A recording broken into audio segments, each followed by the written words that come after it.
Chapter 8:13. Does she like to be immortal? Does she want power? What does she want to do most? What does she like? What does she hate? What does she dream? He finds that he doesn't know. Li Yunxin sits alone on the blue stone for an hour, like a silent statue. The dew of the night and the mist of Dongting wet his hair and clothes, making his face look like it is also covered with mist. So, when the moon is in the middle of the sky, he finally whispers, "Fountain." The thick mist above Dongting is suddenly dispelled, and the clear moonlight shines down. There is neither vibration nor loud noise. However, at the place where Mount June has collapsed in half, suddenly, a mountain grows. The water in Dongting is surging, but it is also silent. Some kind of indescribable powerful force suppresses all the noise. It seems that the owner of the force doesn't want them to affect his state of mind. The new mountain is uprooted from Mount June, like a giant bamboo shoots straight to the sky. Grass and trees on this mountain wither and flowers bloom and fall. It seems that thousands of years have passed in the blink of an eye. After 6 breaths, the growth of the mountain stops. It stands majestically in the lake, and the top has been surrounded by clouds and mist. Li Yunxin slowly raises his hand and gently grabs it. He whispers, "The essence of jade is the bone." A cloud of dust suddenly rises on the mountain and begins to fall slowly. But the fog is not fog, but the earth and stones that originally covered the mountain. Because this mountain is so high and lonely, the earth and stones seem to fall very slowly, as if it is slowly removing the dust on it. When the earth and stones fall, the true appearance of the mountain is revealed. Its entire body was sparkling and warm. It is bathed in the moonlight and reflects the moonlight, reflecting a large area of water around it. It is a jade mountain. It contains the aura of treasure, but the brilliance is restrained, like the king of the mountain. If there is another person here, he should realize that the jade essence of the whole land has been condensed by this mountain when he sees this mountain. From now on there will be no jade in the world. After Li Yunxin spoke in a low voice, a misty green light appeared in front of his finger. Then he flicks his fingers and the brilliance transforms into shape. In a thin layer of mist, the shape of a skeleton could be seen. Therefore, the jade mountain standing in the Dongting suddenly lost all its brilliance and became pale and fragile. After another 3 breaths of time, the jade mountain collapsed, turning into a silver mist that shone under the moonlight. When the mist falls into the water of Dongting Lake, which has been dirty because of the catastrophe, becomes clear. When they landed on the shore, they turned into fine white sand. Li Yunxin heaved a sigh of relief. After resting for 2 breaths of time, he opened his mouth and said in a low voice, "Snow." The white sand that fell by the lake and the silver mist that fell into the lake suddenly turned into ice and snow. Ice and snow covered Dongting in a flash. By the time he exhaled, a bright mirror had already appeared in the 500 kilometers of the world. The ice was extremely cold and clear.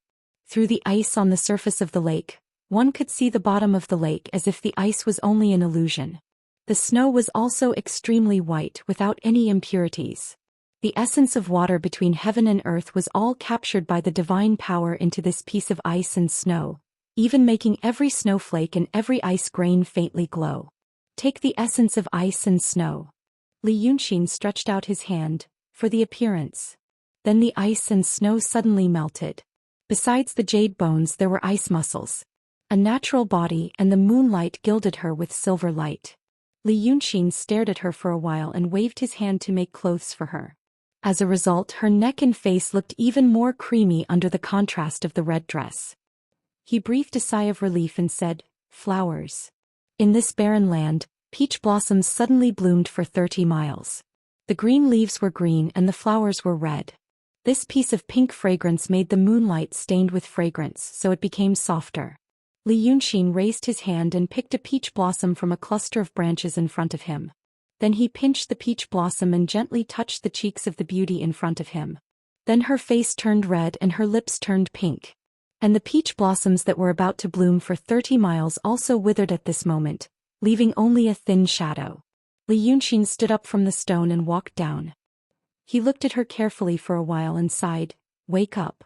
About 2 seconds later, Red Lady's eyelashes trembled. Then she opened her eyes and her chest began to rise and fall slightly. It was still early spring, but she breathed out white mist.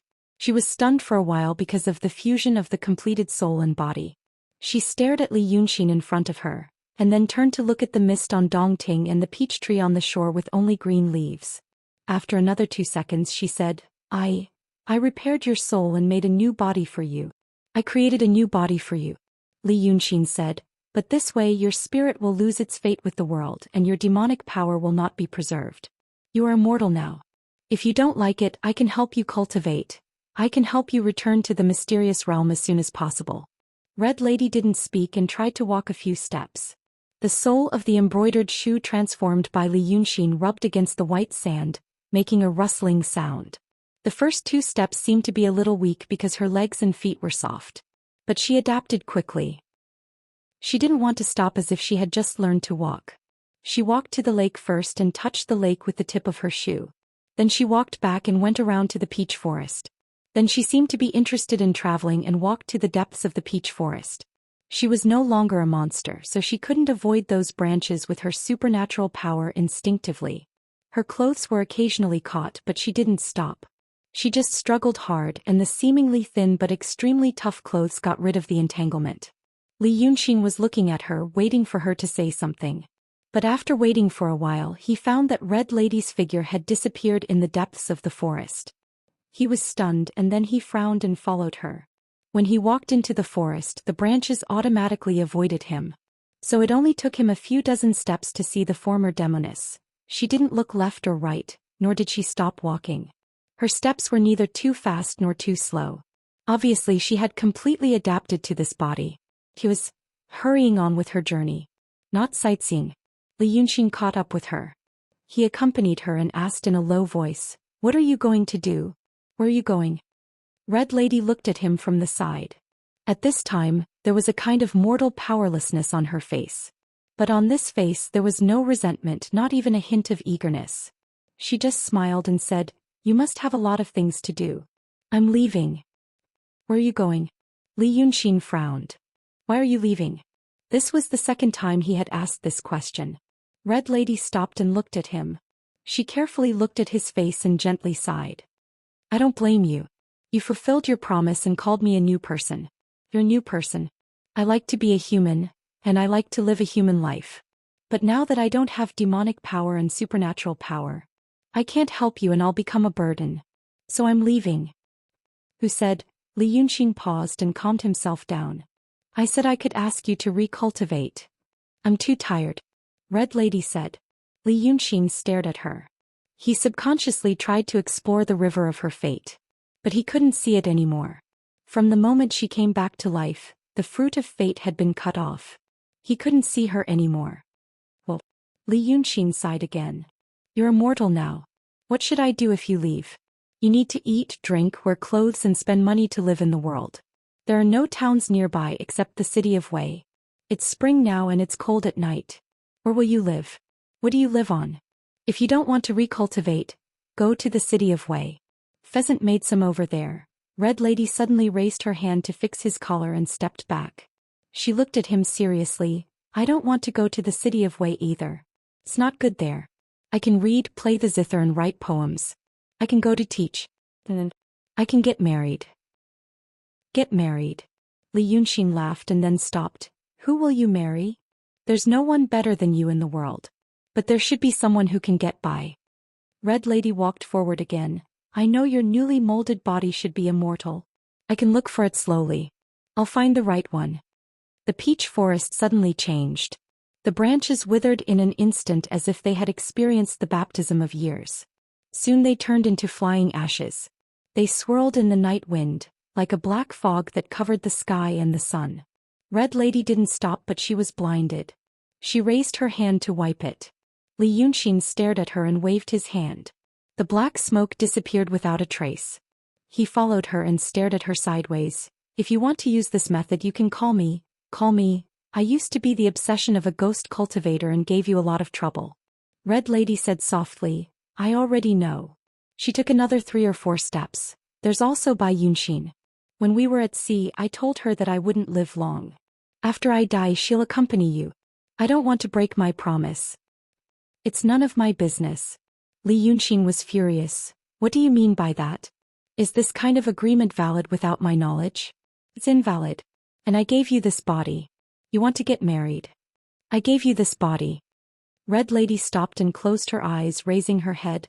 If you want to take it back, then take it back. I don't want to be a puppet. I don't want to live like a dream like before. Li Yunxin immediately raised his hand. But after taking a few deep breaths he put it down again. I never take back what I give away. Red Lady sighed softly and opened her eyes. Then let me go. After saying this she took another step forward. Li Yunxin stood in the same place and watched her walk for 6 or 7 steps. He suddenly snorted and followed her. But he didn't use his supernatural power and just walked like a mortal. After they walked side by side for a while, Red Lady turned to look at him. She was about to say something when Li Yunxin sneered, "The road is not yours. I'm willing to walk for fun." In fact, there was no road. After the city of Wei was burned, the fire spread to nearby areas and burned the surrounding area into a wasteland. A few days ago, Li Yunxin made the spring come back to earth within hundreds of miles. Then there was fluffy grass around. They walked on the grass and the city of Wei was hidden in the darkness. Looking around they didn't know which direction was north or south. They could only see a shadow on the horizon far away. That was the place that was not affected by the fire and still retained its original appearance. Red Lady was walking in that direction. Li Yunxin hadn't been in a hurry like this for a long time. Although it was early spring nearby, it was still very cold at night. After a while he saw the glimmer of the remaining snow in the distance. He knew that he was about to get out of the rejuvenated land. Dongting was some distance away from the city of Wei. Therefore the gentle coolness in the night wind gradually became chilly. He frowned. In the dark of the night the dark green spread into the distance. The trees and bamboos that were originally yellow and withered in the distance also glowed with vitality. The two of them remained silent. If someone saw them they would think that they were Jianghu people who were walking at night. There was only the rustling of the grass under their feet and the sound of the night wind passing through the distant forest. In this way the sky in the east was a little bright. They had been walking for nearly 4 hours. Red Lady finally stopped. There was a path here gradually. The bamboo forest in the distance and the forest further away should be part of the former wild forest. So this road should be the road that people around the city of Wei used to take when they went to the forest. There were 3 blue stones beside the bamboo forest. The stones were very smooth and there were only some dead leaves. She thought that when the city of Wei was still a prosperous and magnificent city, there should be pedestrians who often stopped here to rest. After a long time the stones became smooth. She breathed out a few mouthfuls of mist and slowly sat on the stone. Li Yunxin stopped 2 or 3 steps away from her. He hummed and laughed. "Now you should know that things are not the same as before. I gave you this body. Although some things can't be digested like mortals, you still have to eat. And because I used real materials for your body, even if you absorb everything you eat, you still have to eat the same amount as ordinary people. Otherwise, you will be as hungry as mortals. So hungry that you will be dormant when mortals die. Now you are tired of walking. It has been less than 4 hours. Do you know how tired people are at this time? It is not uncommon for people from the village to the big city to walk for 2 or 3 days. You have to chop firewood, make a fire and wash yourself. Many small things will drive you crazy. Let me ask you again." Red Lady finally spoke again. "I used to live in the city of Wei for a period of time. I know all about it." Li Yunxin frowned and took a deep breath. "You don't know. Do you think mortals only have to eat and drink? Where are they? Mortals will stink if they don't take a bath. How many people do you expect to take a bath every day in the current hygienic conditions? They also need to poop and pee. They use bamboo to scrape. They are all rich people. You're going to sleep with that kind of..." He gasped, gritted his teeth and said fiercely, "Together? Well, I will go now. If I talk to you one more time I will change my surname." Red Lady looked at him angrily. After he said these she suddenly smiled. "Then you build a house for me here." Li Yunxin was stunned. "Ah. I want a bamboo house." He blinked and immediately said, "How big?" Red Lady tilted her head and looked at the bamboo forest behind her. She thought for a while. There must be grass in front of the house. There must be 3 stones and a bamboo fence. There must be a porch in front of the house. The inside of the house must be as big as the main hall of Ziwei Palace. There must be a small stream behind the house. There are beautiful pebbles in the water. It must flow into Dongting. Li Yunxin coughed. He rubbed his face. That's easy, that's easy. It's just a matter of waving my hand. Are you hungry? Red Lady smiled and said softly, I want you to build it. I don't want you to build it with magical power. Chapter 8:14. Li Yunxin was stunned. You mean, you want me to dig the foundation, cut the wood, tie the rope and build it one by one? Yes. He thought for a while. Well, alas. Red Lady was about to stand up with the help of the blue stone. Li Yunxin sighed. It's all about making things happen. Wait a minute, I'll get you something to eat first. Wait for me here. After saying this, he ran into the bamboo forest like a gust of wind without waiting for her to speak again. Then he used his mind, and a supreme doppelganger appeared in the city of Little Wei dozens of miles away. It was almost dawn and it was the time when people slept the most. He appeared in front of the hut where Pheasant lived, walked through the door and walked into the hut. He saw that chicken spirit was not asleep but sitting upright on the chair talking. He was talking to the two cats on the ground. When he was talking about, although we can't understand the supreme benevolence for the time being, he saw a white shadow by the door. He hurriedly stood up. Master. Li Yunxin glanced at the two cats on the ground. He could see that their minds were gradually awakening. After all, they were reincarnated, so it was inevitable that they would progress faster. Then he looked at Pheasant. Let me ask you, is there a wood spirit nearby, the unruly kind that does many evil things? The so-called wood spirit referred to the spirit of plants, and there were very few of them. Even demons didn't see them very often. Pheasant was stunned. After thinking for a while he said, I haven't mentioned it. Oh, I heard that there is one near Mount Chilian. But I haven't heard that it does evil things. Master knows that wood spirits are very docile. Some are even more docile than humans. Did something happen? Li Yunxin stared at him. Is there any evil thing? What about the ugly and scary one? Chicken Spirit realized that there might be wood spirits causing trouble. But he was even more confused. Master, why do you ask this? Li Yunxin sighed. He had planned to find one or two evil wood spirits to kill. After that kind of monster was killed, its real body could be used as a building material, although few people would be so wasteful. This was because the bodies of the plant demons had absorbed the spiritual energy of heaven and earth and had long been tempered to become incomparably solid. It would be a good material for building a house. He stabbed it hard into the ground. With the passage of time, the roots would gradually grow. They were more useful than any foundation, more solid than any pillar. The people of this era were not as fastidious as those of his time. Many poor families simply piled their houses on the ground with earth and stones. But he knew that this kind of thing was not very sturdy and would collapse in a strong wind or a small tremor. How could the house he built be this kind of thing? But the problem was that among the many skills that a transmigrator should have, including but not limited to copying poems, copying lyrics, burning glass, making gunpowder, and so on, there were very few skills in building a house. The structure of the bamboo house looked quite simple. But to make it sturdy and comfortable at the same time, it wasn't something he could do with the things he knew now. He could only ask, are there any craftsmen in town? The chicken spirit clapped his hands and said, Master, what are you going to build? Well, as soon as the sun rises, I will give the order to call. Li Yunxin stared at him and said, Don't say anything about this. Now go and find the most beautiful craftsman here, the kind that can build a bamboo house.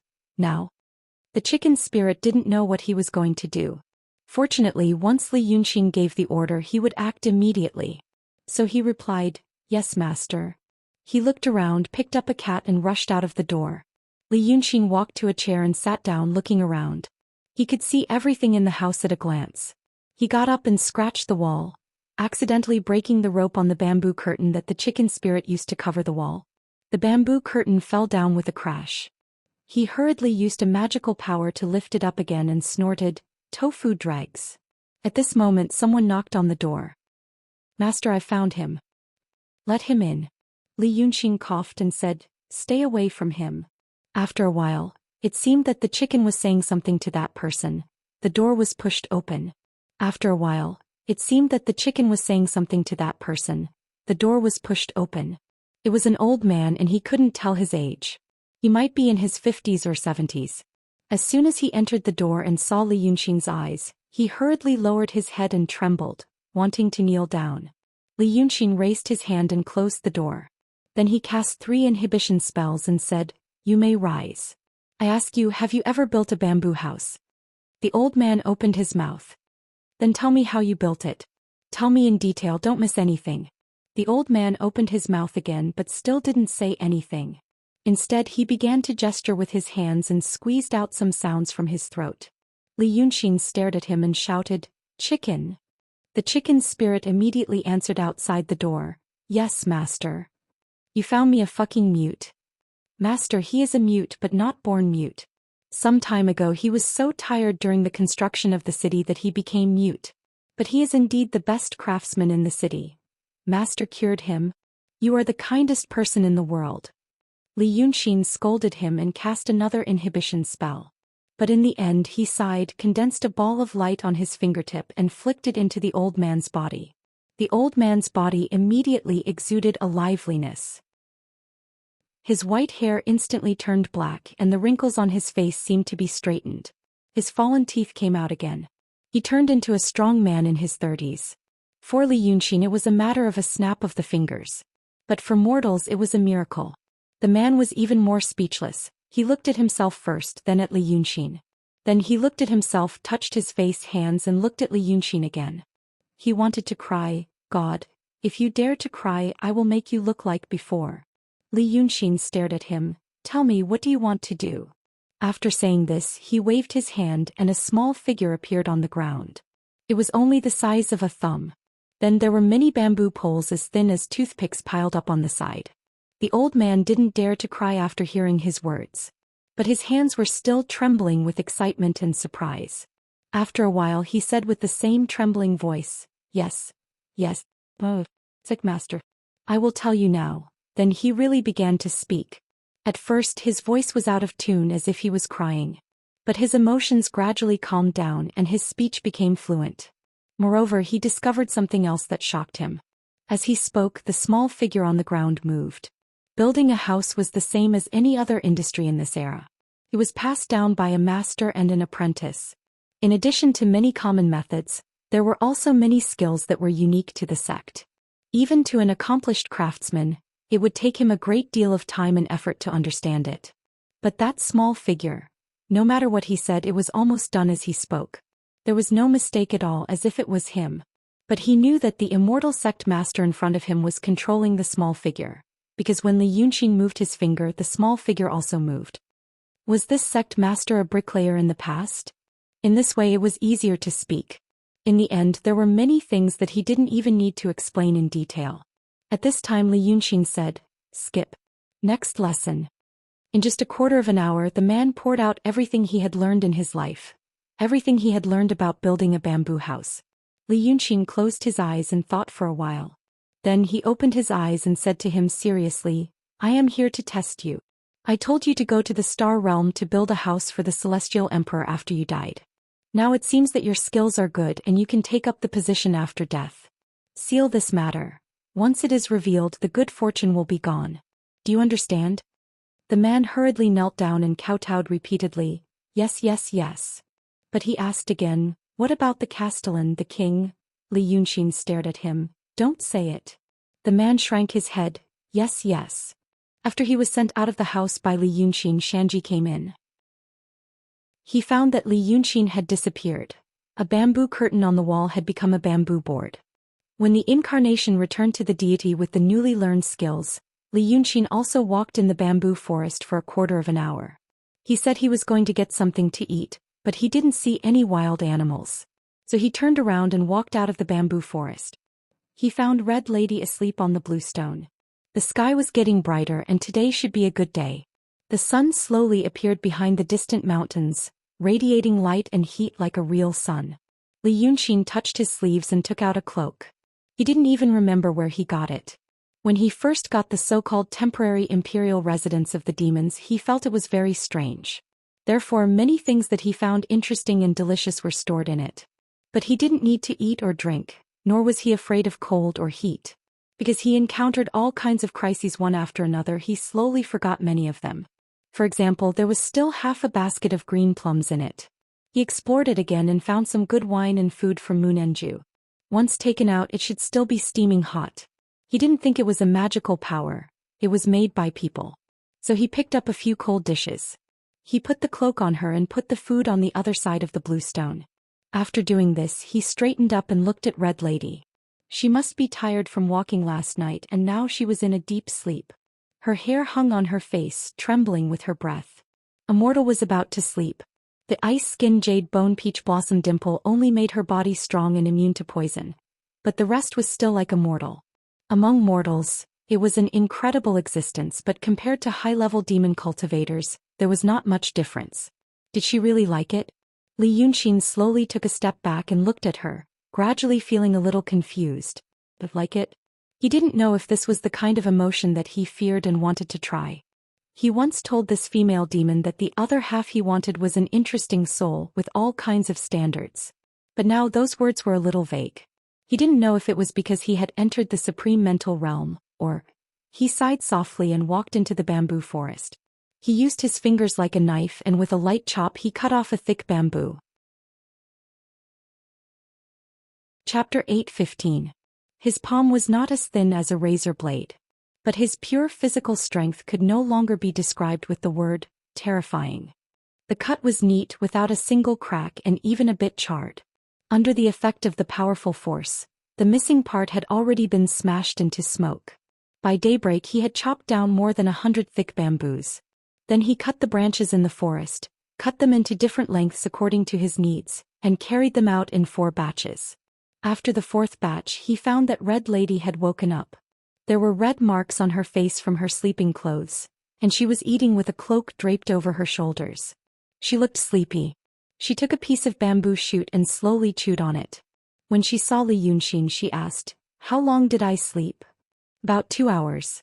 Li Yunxin put the bamboo on the ground and walked away to measure the land. The terrain here was flat, so there was no need to level the ground.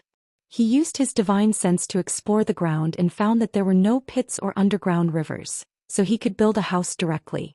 However, when he was investigating, he discovered some interesting things, and with a thought he took them in. Red Madam stared at him with rapt attention. She saw his hand grabbing the empty air, grabbing a lump of mud, big or small, and throwing it to the side. She thought for a while and asked, "What are they?" "Things you will need in the future." Li Yunxin clapped his hands. "This can't be considered building a house with divine power." Red Lady smiled. She took another bite of bamboo shoot and asked, "Do you know how to build a house?" Li Yunxin smiled modestly. "I heard someone mention it, so it shouldn't be a problem." After saying this, the ground was more or less measured. It was all fluffy grass, so there was no need to level it for the time being. Because he planned to build the house off the ground, the craftsman said it would be warm in winter and cool in summer, and it wouldn't breed mosquitoes. The newly harvested bamboo should be dried for a few days before being made into bamboo. But he felt that he would have a way to solve this kind of problem in the future, so he skipped to the next step. So he began to build the framework. It was more convenient for him to do this kind of thing than ordinary people. If he had to use a big hammer to hit it, he could just raise his hand and press it down. What needed to be cut with a saw, he only needed to pinch with 2 fingers. But there were other trifling matters which he had to do himself, and so it took him the whole morning. Fortunately, he felt like a little character in a game. As long as he didn't die, he wouldn't feel tired. If he still had patience, he could work for 3 to 4 days in a row. Red Madam gradually began to talk to him. But she must have deliberately avoided talking about the things that happened after they met, and only briefly talked about the things that she used to play in the city of Wei. Li Yunxin was busy with his work. He also felt that the wide sleeves of the robe were a hindrance to his hands and feet, so he changed it into an inner garment and rolled up the sleeves. The demoness, watching the golden rays of the sun on his face and arms, would often pause after saying a few words and stare at him for a while. Thus another afternoon passed. At first, Li Yunxin only did this to deal with her. But gradually he found joy in it, a kind of creative joy. In fact, mortals could also experience this kind of joy, but after growing up, there were too many things that covered up the joy itself. For example, he had other things in his mind and wanted to finish them as soon as possible. Or because of physical reasons, he got tired after a while, so the physical pain replaced the psychological pleasure. Or he had to worry about the rewards and evaluation after the work was done, and other things that had nothing to do with the work itself. It was not only like building houses but also doing many other things. This was the bitterness of life. But Li Yunxin was in a favorable situation at the moment. When he first chose a site, he had a brief idea in his mind. He should find a place with good feng shui. But soon he realized, what good feng shui? He was the good feng shui of this world now. He was already the Grand Elder, and there was nothing to be afraid of in the Midland. Even the King Rock had to be afraid of his power as well as the people behind him and underground. He had to find Old Lu, the 9th young master, and the sheriff. But it was not urgent. Shanji had ordered people to find him, but his power and information channels were not enough compared to Golden Rock. He still had to wait for the news. So he had no threat and he had to stay idle for a few days. He didn't need to care about the rewards and he didn't feel tired. The process of work became the purest creation. Building a bamboo house slowly from scratch with mortal methods was a very pleasant experience. He gradually became absorbed in it. When it was near dusk, the green grass was coated with a layer of golden light by the sun. The framework was roughly built and the bottom layer was also formed. Li Yunxin jumped up and stamped on it, feeling that he had done a good job. So far he didn't even use a rope. He decided to make it all into a mortise and tenon structure. Then he turned his eyes and saw Red Lady standing by the blue stone in a big cloak. She had been here for a whole day. Although the two of them had been talking, they would stop after a few sentences. In fact, she had watched him work all day. So Li Yunxin jumped down again. He looked at the sky and asked her, "Do you want to eat something hot?" Red Lady looked at him and said, "Okay." Li Yunxin took out a fire starter from his sleeve. Spring had returned to the area last night, and there were quite a number of withered branches that had fallen during the winter in the grass. They picked up those withered branches from the surroundings and lit a fire. There should be smoke. But he suppressed it. So a bonfire was lit and it was getting dark. They sat by the blue stone by the fire and ate some hot food that Li Yunxin took out. After chatting for a while, the moon rose. Red Lady put on a big cloak and fell asleep on Li Yunxin's legs. But he didn't need to sleep. He just looked at the stars in the sky, listened to the insects in the grass and heard the crackling of the bonfire. The world was silent. 3 days passed quickly and the bamboo house had taken shape. But they didn't talk much.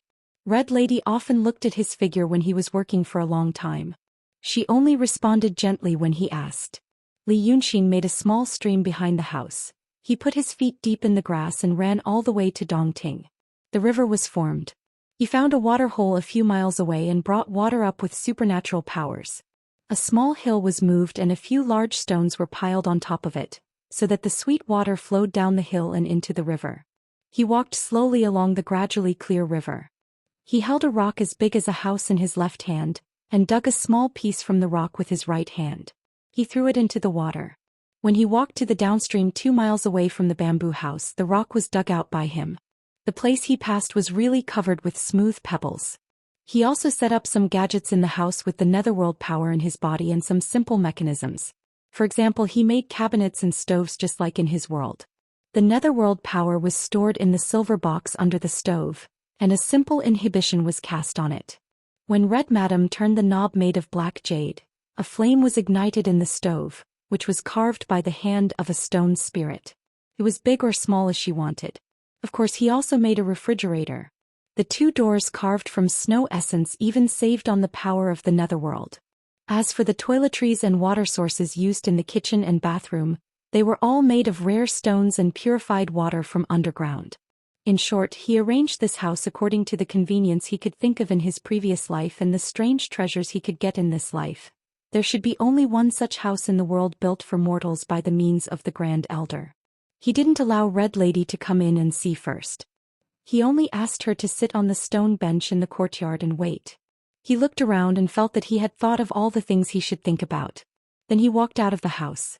But when he was halfway down the stairs, he suddenly said, "Wait for me for a while." So he came back after half an hour and took a horse. She said she found it in the mountains and gave it to her as a mount.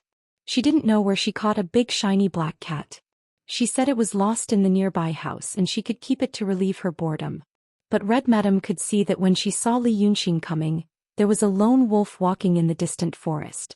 The wolf glanced at the horse and immediately ran away with its tail between its legs. The black cat was not afraid of the horse. The horse was afraid of it. He washed the things he dug out from the surrounding ground before he built the house.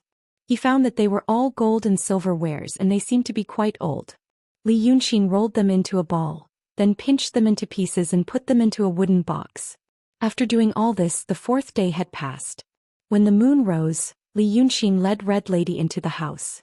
The house was filled with the fragrance of plants and there was a warm yellow light. Even if the demoness didn't know that in Li Yunxin's world, people used ambient lights to enhance the atmosphere and style, she could still feel the ingenuity of the use of light and shadow. She looked at the house for a long time. Finally, she looked at Li Yunxin and said, "I like it very much. This is how I want it to be." Li Yunxin let out a long breath and said with a smile, "If you feel bored living here, I can move to a nearby city. The Emperor of Rome Kingdom shouldn't mind." Red Lady suddenly turned around and hugged him, her face pressed against his shoulder. Li Yunxin felt as if he had been struck by lightning. His whole body became stiff as if he couldn't even lift his hand. "Little you I," he whispered. "Now, actually you don't know," the demoness whispered in his ear. He expected to be caught unprepared and not know how to refuse. She just stuck close to him and spoke. This made Li Yunxin feel a little more comfortable. "Don't know what? Don't know yourself. Hate it when people let you down. You don't know if you feel sorry for me or if you really feel something else. You just remade a body for me and let me live. But even if I live, I don't know. I don't know if I like you now because of my past obsession or if I really like you. I want to leave and think about it. You feel that I let you down. So when you get angry, it's like a toy that was taken away from you and you have to get it back." Red Lady slowly turned her face and caressed his shoulder. "After these 4 days, have you thought it through?" Li Yunxin was silent for a while. His body softened, no longer like a hard rock. He slowly looked at the house, not knowing why his mind was a little empty. Finally, he whispered, "I'm also thinking." Red Lady grabbed the clothes on his back. But only for a while. She slowly pushed him away all the way to the door. "Then think about it. After you think about it, come back to me. Or don't come back to me." The bamboo door was gently closed. Before their line of sight was blocked, Li Yunxin found that she didn't cry like before. Chapter 8:16. He stood outside the door for a while. He raised his hand and then put it down. He turned around and walked down the stairs slowly. The black cat was lying on the stone table and the horse was in the stable in the north of the courtyard. Both of them looked up and lowered their heads when they saw him. Li Yunxin stayed in the courtyard for a while and said in a low voice, "Take care of her. If you do well, it will be your blessing. If you don't do well, it will be a disaster." Then he strode out of the courtyard. It was late at night when he returned to the city of Wei. Because he walked back, his clothes were stained with night dew. He walked slowly along the street and looked at the houses on both sides. Compared to the previous city of Wei or the towns in his world, this place looked shabby. A few days ago it was the Flower Goddess Festival. Many people decorated their houses with flowers made of straw. In the past few days, spring had returned, and some people had picked newly bloomed wildflowers to decorate their doors. When he first came here, he didn't have the mood to look at these things. But now he saw everything. He also saw the uneven streets and the filth on both sides of the street. He sighed and said, "Pheasant." After a dozen breaths, the chicken's spirit ran out from the corner. The sound of footsteps echoed in the alley. A few people opened their windows, looked out and then closed them again. When Li Yunxin entered the city, no one was alarmed. But when he preached, many demons in the city came. The preaching was not allowed to be spread, but the preaching itself was not something that could not be said. So in these few days, people knew that the hierarch and president was in the city. If he was a real person, many people would probably want to find him and see if they could see his face. But the person represented by the name, Li Yunxin, was like a god in the hearts of most people and demons in the city of Wei. The most common reaction of mortals to his arrival in the city was that after their children did something wrong or said something disrespectful, they would say in fear and trepidation in their hearts, "Master Li, please don't blame me, please don't blame me, children are not sensible, children are not sensible." It was as if he had become the embodiment of heaven and earth and became a god. No one would have guessed that on such a chilly spring night, he had been rejected and was strolling on the street. When the chicken spirit saw his current appearance, he knew that something had happened. However, he also knew that if his master wanted to say something, he would say it. It was best for him not to say anything. She moved forward and walked beside him. After walking for a while, when they reached the end of the street, Li Yunxin finally stopped and said, I haven't asked you these past few days. When I came here I heard there were white-collar workers. Where did they come from? Is it enough for now? The pheasant exhaled a mouthful of white gas. I killed a few small demon monarchs earlier and plundered some. But most of it was bought in Zhou Xian in the south with gold and silver taken from their lair. There were many demons in the city, so transporting the goods was not troublesome. But these days the outside world has been peaceful, so it wouldn't be good for us to raid their houses. Indeed, we don't have enough. Master asked at the right time. Li Yunxin was stunned. Xianxia was also stunned. Master asked me this. Isn't he going to give me money? Li Yunxin shook his head. He didn't know whether he smiled bitterly or angrily, but there was a smile in the end. You wish. I want to ask you if the food in the city is enough to expand and renovate the city. The pheasant blinked. How to renovate? Expanded a little more? Li Yunxin raised his hand and pointed to the street. The road should be flat. The road surface should be paved with bricks. There should be underground canals on both sides of the road for drainage in rainy days and sewage in normal days. What are these piled up on the side of the road? The pheasant looked to the side of the road. There was some domestic garbage and excrement. But he didn't feel much about it. Even when the city of Wei was prosperous, there were only a few roads that were solid and clean on both sides. In the alleys it was almost the same. There was night incense in normal days, but not every family was willing to pay for it. But according to what Li Yunxin said, he wanted to make every road in the city like this. And the roadsides should be clean. He knew that the master liked cleanliness, but he didn't expect it to be so clean. But he just nodded. Yes, I understand. The master wants the city to be clean and no filth can be seen. Li Yunxin nodded and said, It will cost a lot of money, right? The pheasant was relieved in his heart. He said hurriedly, If we need manpower, we need food.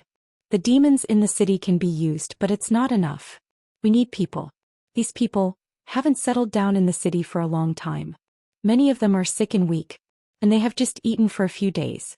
If we ask them to do so many things, I'm afraid they will make trouble. Li Yunxin turned to look at him. Are you afraid they will make trouble? Are you still keeping them for free? The pheasant was stunned again. After thinking for a long time about the meaning of Li Yunxin's words, he said, Mrs. Sanhua taught us that the master said we shouldn't harm people's lives. I thought, so you have to be nice to them and not let them suffer. Do you think I want to do that?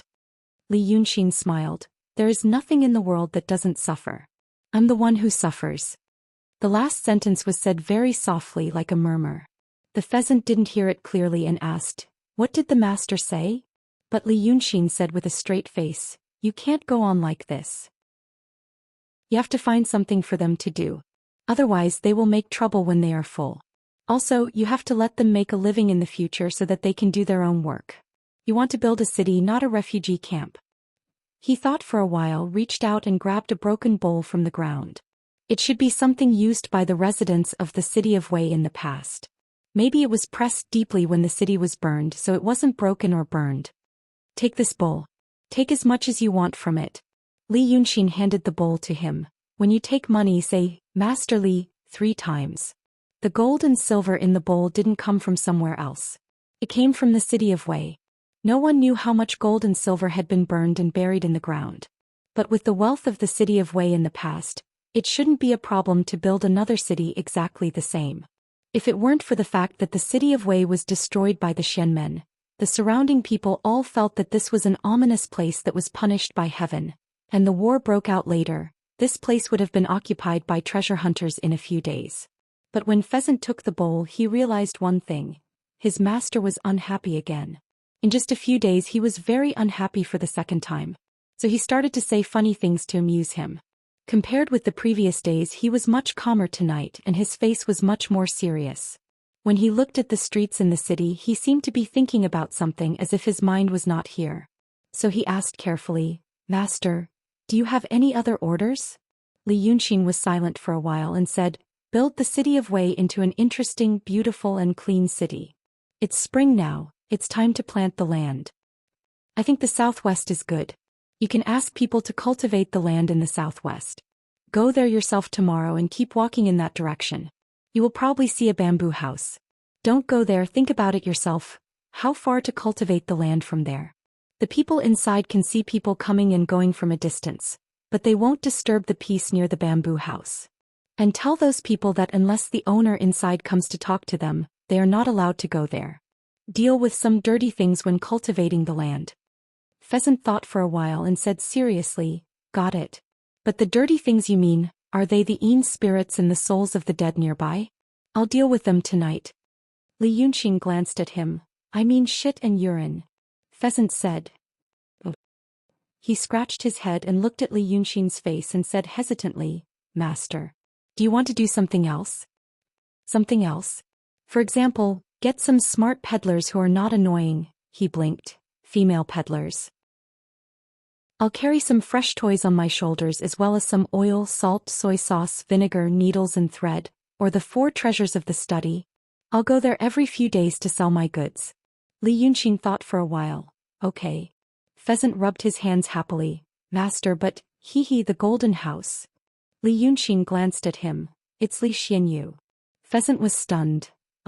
If it's her, don't worry. She's immortal now. Pheasant was stunned again. After a while he said, well, then we can ask her to live in the city. I can also. She thinks the city is boring. Li Yunxing looked at the street. I also think it's dirty. It's not that you didn't do a good job. Only a few people in the world can do this. But you need to improve. Pheasant agreed. Then he thought for a while and said, Master, I have news. Someone said he saw you Meng in the city of Wei. Li Yunxing's face changed. Why did you say it now? You were not in a good mood just now.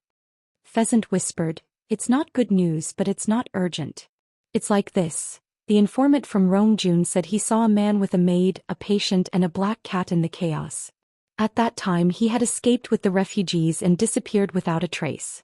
It was in the area of the former Lai Kingdom. It happened a month ago and I just got the news. Li Yunxing frowned and thought for a while. No supernatural power? I don't think so. Pheasant said, the person over there is smart. If there is, he will report it. I've already asked him to look for it. The chief didn't transform into a human, but showed his original form. Li Yunxing shook his head. It's not good news. Well, do your job well. I'm leaving. Master, are you going to look for them? Yes. After saying this, Li Yunxing's figure had already disappeared. Pheasant sighed and saw a piece of paper floating down from the sky. He hurriedly took it and found it was folded. It was a small paper man cut out. With a thought he felt the majestic demonic power in it. It was a magic weapon. He had no doubt that if he unfolded it, these paper men would jump to the ground and become tireless laborers who could be used to repair the city of Wei. Chapter 8:17. The news came a bit strangely. When he entered the former Lai Kingdom, this thought suddenly emerged in Li Yunxing's mind. It was not the news itself but the timing. When he was a little depressed because of Red Lady's matter, an informant happened to send him the information he obtained more than a month ago. This timing seemed to be a bit perfect. If someone really did it on purpose, it couldn't be the pheasant. It should be the informant's problem, intentionally or unintentionally. But these were all trivial matters. Li Yunxing thought it was most likely the Rock King's doing. But if this method was used to lure him here, it meant that things had not developed to the worst. It seemed that there was still room for discussion. With this thought in mind, he walked for a while and entered Shuanghu City. It was said that Yu Meng and the others were later kidnapped by refugees and entered this city. Then the Rong army sealed the city and began to investigate the hidden remnants of the previous dynasty. The matter ended a few days ago and the city gate was reopened. Li Yunxing thought he would see a dilapidated scene after entering the city, but what he saw was a bustling scene. There were indeed Rong soldiers patrolling the streets, but the shops on both sides of the street were open. Many civilians walked back and forth and even beggars and hawkers could be seen. All the restaurants, tea houses and all kinds of shops that were open were decorated with lanterns and streamers. Those who did not know the situation would think that they were celebrating a festival. He thought that the Rong army wanted to use this method to calm the people's hearts as soon as possible, so that people could see that once the towns under Emperor Rong's rule were assimilated, they would quickly regain their prosperity. But there were one or two black bloodstains that had not been washed off by the streets, which seemed to remind people that this kind of prosperity did not come easily. He walked a dozen steps along the street and looked around casually. He wondered where Yu Meng would be if he was still in this city. If someone deliberately lured him here, what did they intend to do in this prosperous city? And he found some clues. Someone was staring at him. The gaze lingered on him for more than 3 seconds or 6 times. He immediately turned his face and found that the person who was observing him was standing at a street corner. He looked like an idler. He was a middle-aged man with short clothes and an ordinary appearance. When he saw Li Yunxin's gaze turn to him, he did not avoid it. Instead, he smiled at him and took the initiative to walk over. This person was interesting. Li Yunxin probed his aura and discovered that he was neither a fiendish demon nor a cultivator. Instead, he was an ordinary person. The man took more than 10 steps to stand in front of him and bowed. "Greetings, Dragon King." Li Yunxin thought about it. "Are they from Southernwood Lodge or the Freemasons?" "Freemasonry." The newcomer smiled. "Dragon King's discerning eyes are like torches. So now you're siding with the Golden Rock." The man laughed again. Dragon King guessed wrong on this point. "I'm Dragon King's man." Li Yunxin raised his eyebrows. "Which Dragon King? Now in this world besides you, who else is worthy of the 2 words Dragon King?" the newcomer said solemnly. "We are indeed Dragon King's people, and we will temporarily listen to the orders of the person in charge." "The person in charge also has a very close relationship with Dragon King," Li Yunxin sighed. "Don't be deliberately mystifying. Tell me, who is the person in charge?" "Dragon King, please look up." The man raised his hand. "The person in charge is waiting for you upstairs." Li Yunxin turned his head and looked in the direction he was pointing. They were standing in front of a restaurant called Hong Tai Restaurant. It was a 3-story restaurant with octagonal flying eaves. Currently there was a man sitting by the railing on the 3rd floor. Seeing his gaze, the man nodded and smiled. Li Yunxin's eyes were slightly cold. He lowered his head in silence for a while, then turned and entered the door. Walking up the wooden stairs to the 3rd floor, he found that the entire floor had been booked. The hall was empty except for a man sitting at a table by the window. There were a few dishes and a half-empty bottle of wine on the table. It seemed that the man had been waiting for some time. He looked at the man at the top of the stairs for a while, then slowly walked over. His expression was cold and his voice solemn. "Li Chunfeng, now you've become a member of the Freemasonry?" Li Chunfeng reached out and grabbed another bottle of wine from the air. He took out a cup and placed it in front of Li Yunxin. He turned to Li Yunxin and said with a smile, "Yes, they're my people. Not only them but the painting Dao created by Lu Gongzan is also my people now. I still revere your name. Anyway, both of them are abandoned pieces. They're still useful in my hands. Sit down, we can talk about it slowly." Li Yunxin walked to the table. His gaze swept over the dishes and wine and he said coldly, "Oh, I forgot. You've always been good at recycling trash. Like me and Shangguan Yu." Li Chunfeng stopped smiling. He shook his head and sighed. "Your hatred for me is very justified. But your mother, Shangguan Yu, was also a pitiful person. In the past, many things were not easy to say before the time was right. Now that the time is right, sit down, I'll tell you everything." Li Yunxin was silent for a while. "I've more or less understood what you wanted to say. There's no need to repeat it a second time. What you understand is only part of it." Li Chunfeng looked at him with a strange light in his eyes. If one were to disregard all prejudices and emotions, it would be the light of gazing at a precious jade that one had painstakingly carved. Now I'll tell you another part. It's about my origins. This part, you'll be the first person in the world to know." Li Yunxin frowned. After thinking for 2 breaths, he finally looked at him. "Do you want to tell me that you're also from a world with airplanes, cannons, and even interstellar warships?" "Oh." Li Chunfeng looked at him. "It's more complicated than that." "Fine. I'll listen to you." Li Yunxin exhaled softly and sat down opposite him. He took out a pot of Munanchan and a cup from his sleeve. He pushed the cup that Li Chunfeng had prepared for him aside, poured a cup of wine and drank it. After drinking 2 more cups, he said in a low voice, "Go ahead." The man opposite him pushed the wine cup in front of him aside as well. He thought for a moment and said, "You've always thought that Xia Sheng is the person we want, but you're not. You're wrong about that. Xianxia is the person they're looking for. But the person I want isn't him, it's you. To me, Xianxia is the abandoned pawn. I've been very clear about this since the moment you were born. Still the same even now. I've been observing you for more than 10 years. They thought I was observing you for them, but I was only observing you for myself. I told them that your temperament was unstable, and they didn't know if you were the person they wanted or if you'd run down from the astral plane, so they needed more time to slowly observe you. Half of what I said was true and the other half was false. Li Yunxin looked up at him. Which is true and which is false? It's true that your temperament is unstable. Because I've slowly come to know that you don't have the emotions of ordinary people. The rest of what I said was just to buy time. Li Yunxin smiled. Are you trying to tell me that you knew I was heartless from the moment I was born? I'm curious how you could tell. Because I was originally the same as you. Li Chunfeng looked at him seriously. You acted very well. Ordinary people can't see it. But that's what I used to be. I can see it. So what you're going to tell me next is that it's a big coincidence that a person who was originally as heartless as me came to this world, and that a heartless person like me happened to be born many years later, and then you know all my thoughts. Everything you do next is for my own good? Li Yunxin curled his lips and shook his head. If there are too many coincidences in one thing, then it should be made up. Li Chunfeng was silent for a while, then suddenly said, How do you know I was originally a person? It doesn't matter, Li Yunxin sneered. It's the same if you're a spirit. So are you a spirit reincarnation? Not really. Li Chunfeng slowly raised his hand and made a stroke in the air. Then a spindle-shaped object appeared in the air.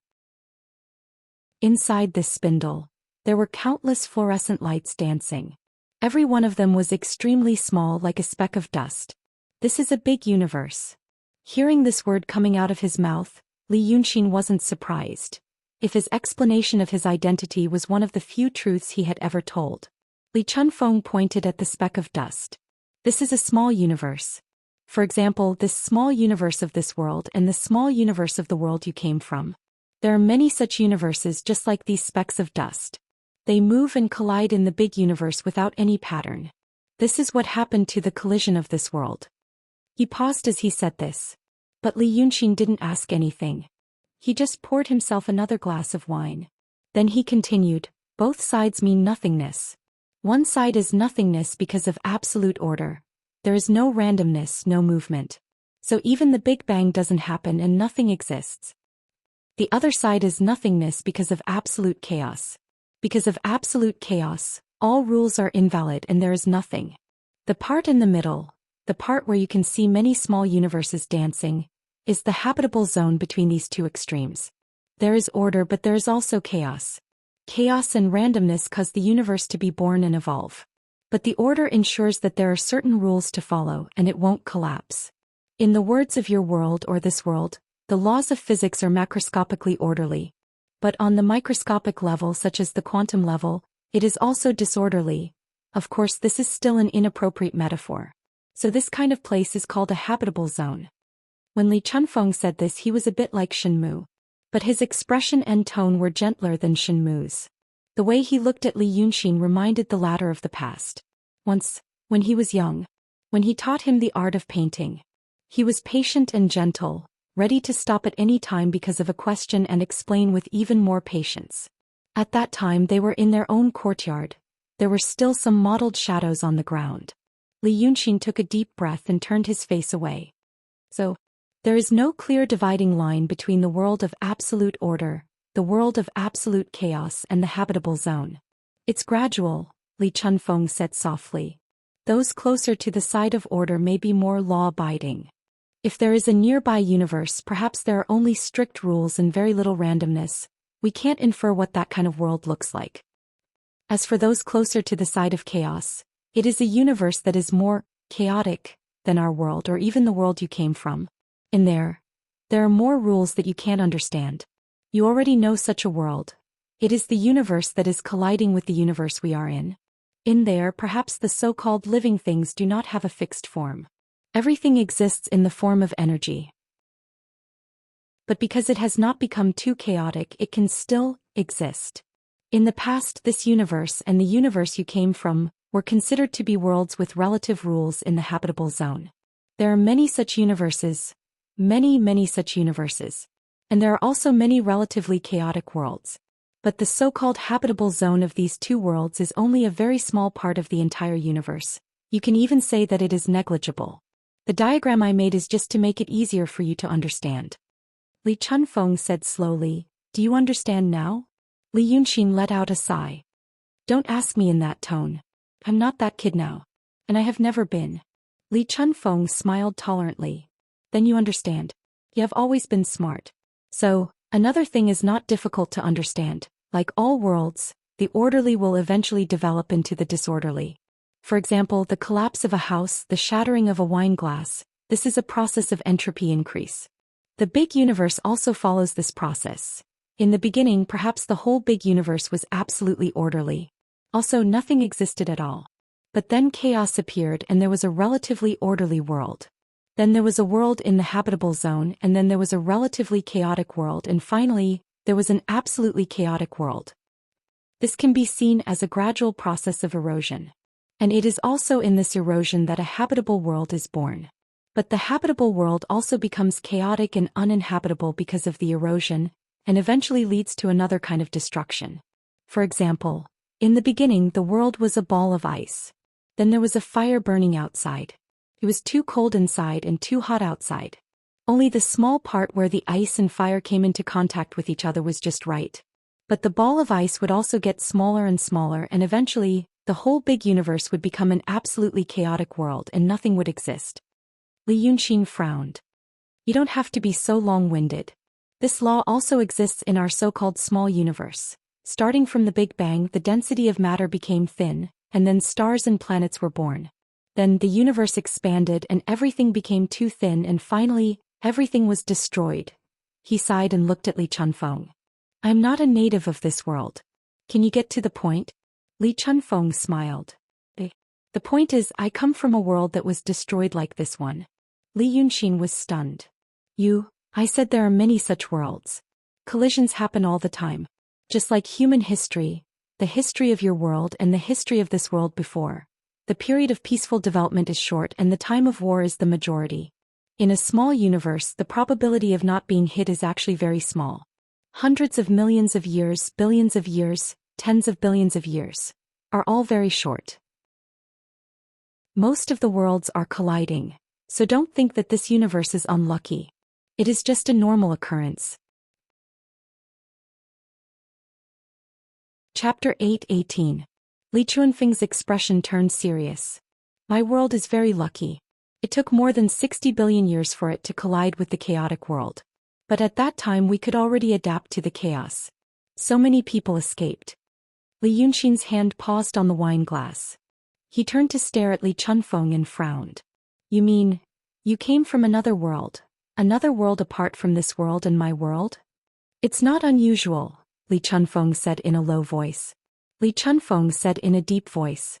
Countless universes collide and intertwine, creating something like a wormhole. When a world gradually becomes chaotic, it will also gradually become riddled with holes. So transmigrators appear. It's very normal. He paused and looked at Li Yunxin. Transmigration is not a strict term.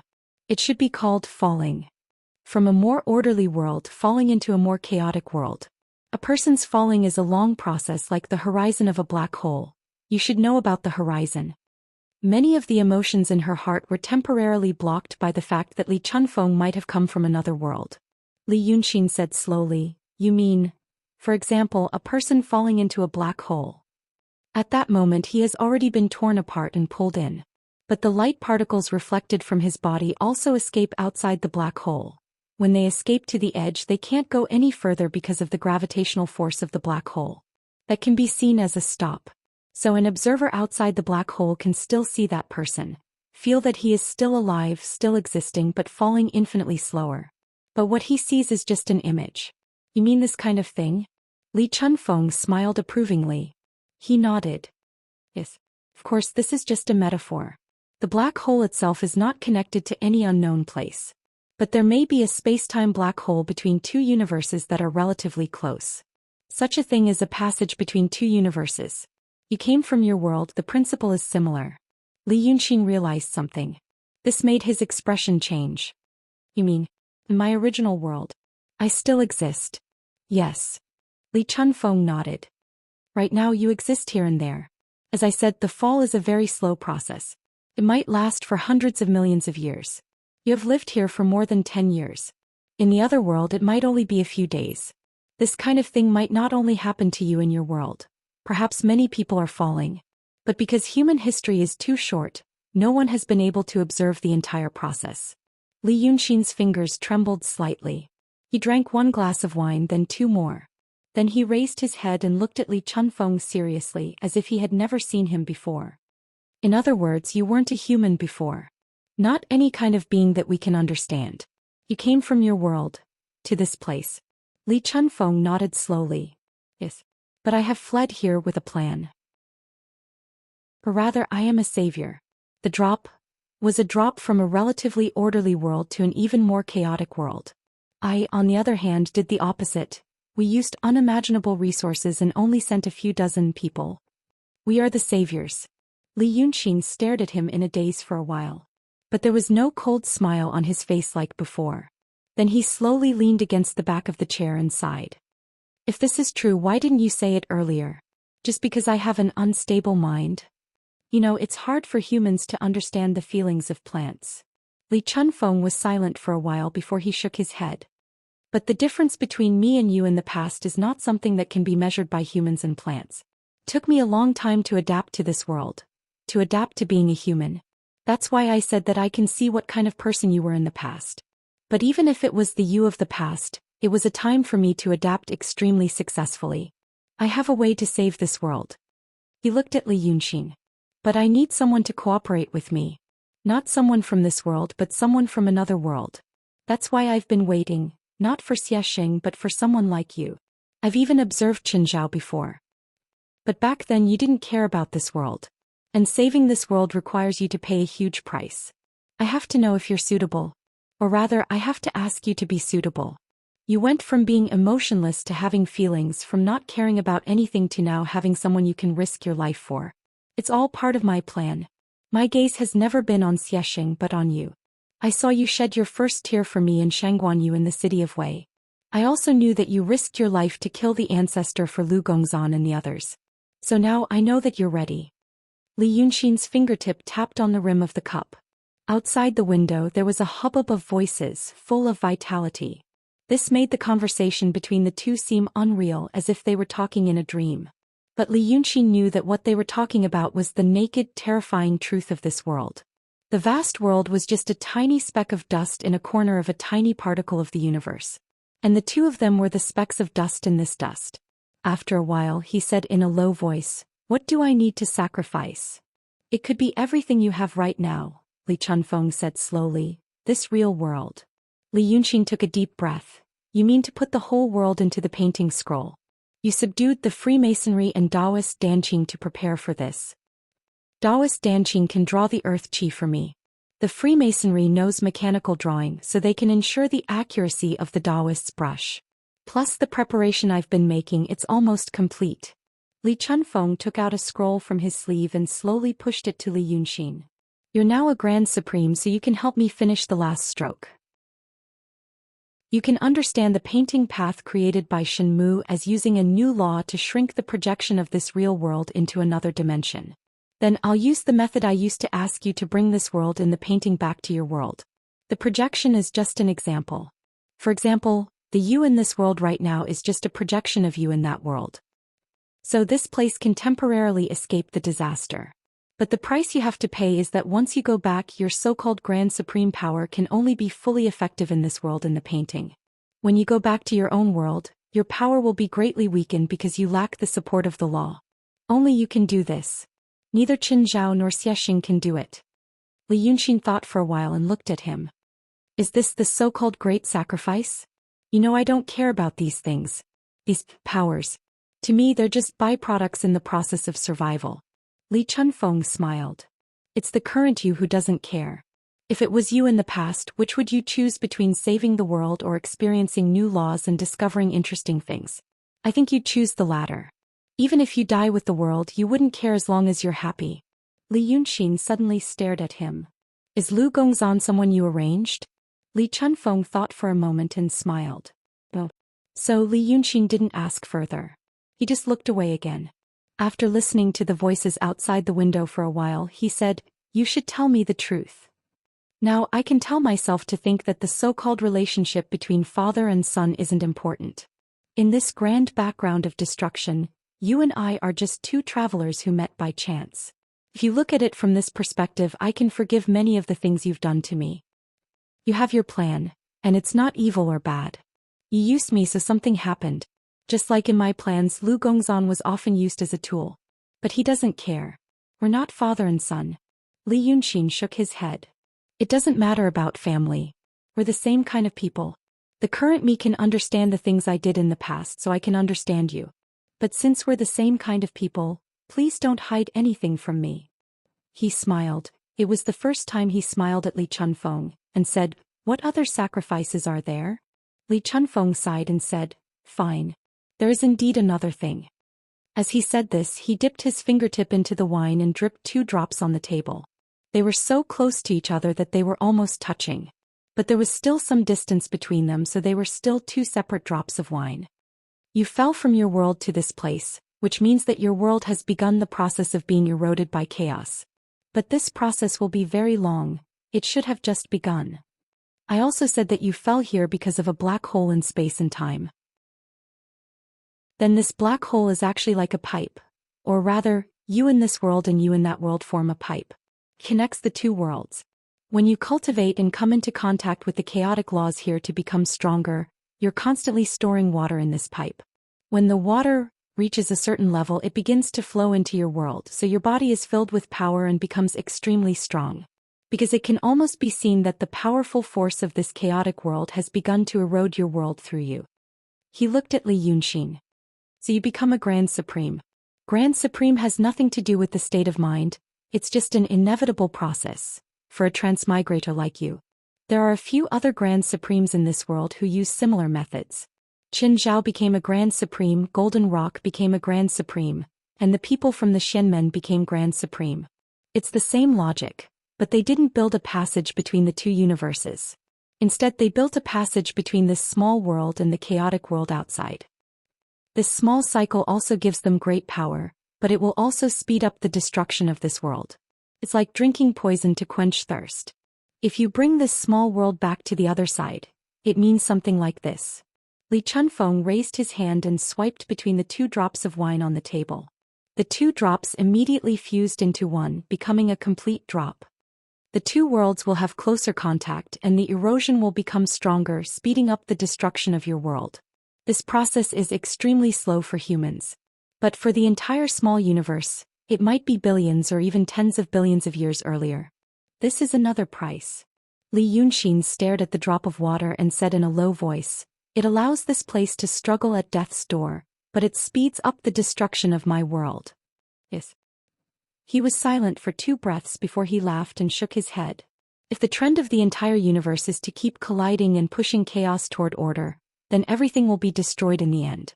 Compared to this trend, and compared to human civilization and the lifespan of the universe, billions or tens of billions of years are nothing. Maybe before the early end happens, human civilization would have been destroyed more than 10 billion years ago. Why do you think I care about this?" Li Yunxin raised his eyebrows.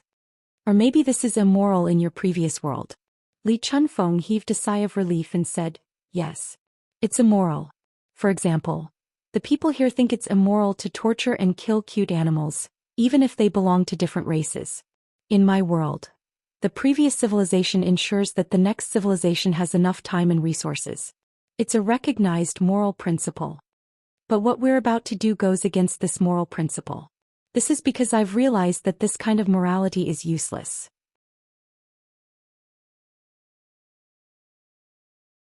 Chapter 8:19. "Grandpa D, please show yourself." A man came out from behind the wooden screen in the northwest corner of the hall. He had blonde hair and blue eyes. He was indeed an old acquaintance of Li Yunxin. Grandpa D walked over slowly and stared at Li Yunxin as he walked. He stopped 3 steps away from them and sneered, "Li Yunxin, you didn't expect to see me here again, did you? Your treachery on the sea is not over." But Li Yunxin just looked at him expressionlessly. Li Chunfeng didn't say anything and just stared at him. Grandpa Di glared at him and his chest rose and fell a little faster. After another 2 breaths he said, "Good, good, good. You're really a father and son soldier. Li Chunfeng, since you're so capable, I think you can do it without me. I'll take my leave now." He turned around and left after saying that. Li Yunxin didn't ask him to stay either. He just frowned and looked at Li Chunfeng. "What are you doing?" Li Chunfeng sighed and smiled helplessly. "You didn't give him face. You've already agreed to let go of the past and cooperate with him this time. If you just nodded and smiled at him or greeted him, he wouldn't have been so embarrassed. Didn't you see how slow he was when he walked over? After all, he was already angry." Li Yunxin sneered. "Him?" Li Chunfeng smiled and shook his head. "Fine." Then he stopped smiling and turned to say in a deep voice, "Grandpa Di." Grandpa Di walked to the stairs. Hearing his greeting, he stopped and turned around with a straight face. "Don't be so shameless." Li Chunfeng looked at him. "I said we'll talk about the inside story when my son comes. You should have heard it just now. Don't you realize that following him is the only way out? Do you want to die?" When he heard the word son, Li Yunxin frowned. But when he heard what Grandpa Di said next, he just opened his mouth and pouted, not saying a word. If he said those words, he would probably say something similar. "Die." Grandpa Di was completely infuriated. He slapped the handrail fiercely and it broke. The waiter on the second floor hurriedly poked his head out to take a look. However, when he saw this force, he quickly retracted his hand and dodged far away. "You think I haven't died before? Life in the astral plane is worse than death." He lowered his voice and shouted, "Who do you think I am? My father was the god of the previous world. Do you know about the king of Pantheon? But now people like you." He took a few heavy breaths and suddenly suppressed his anger. "I'm talking to you because you've been kind to me before. Since that's the case, I'll just walk my own path. You can't leave. This is what I'm going to tell you next." Li Chunfeng said in a low voice, "Do you think Cloud Mountain is protected and you can rush out without eating or drinking? Do you think you can bring fewer people? But there's something you're not clear about. Let me remind you, when did spiritual energy first appear and when could it be used?" Di Gongben took half a step forward but stopped again. "What? Before this world there was a previous civilization." Li Chunfeng pointed to the sky. "What power did they use then?" "You guys used Cloud Mountain as a relay station to obtain power from the astral plane and put it into this world. At that time, Cloud Mountain was called the Star of the North Star. The supernatural power that came from it was called magic power, and the astral plane was called the magic net. Am I right? Then that world was destroyed by Mother Earth. After Li Jin came here, there was spiritual energy of heaven and earth. Have you ever thought about how it came about?" He pointed to the ground again. "The power of the Earth's core and Mother Earth of the netherworld is powerful and violent. It's not something that the living beings in this world can use. Li Jin merged with Mother Earth and became a filter to suppress the violent power of the netherworld. Only then was the power that was filtered slowly dispersed into the world. With the spirit chi, the people in this world could make use of the chaotic laws to make use of the spirit chi. You didn't know this before, but I'll tell you now." Grandpa Di was stunned. Li Yunxing was stunned too. But he wasn't stunned because of how the spiritual energy came about. He was stunned because of the person called Li Jin. He was curious about what kind of person could do so many things, but he didn't seem to think about himself at all.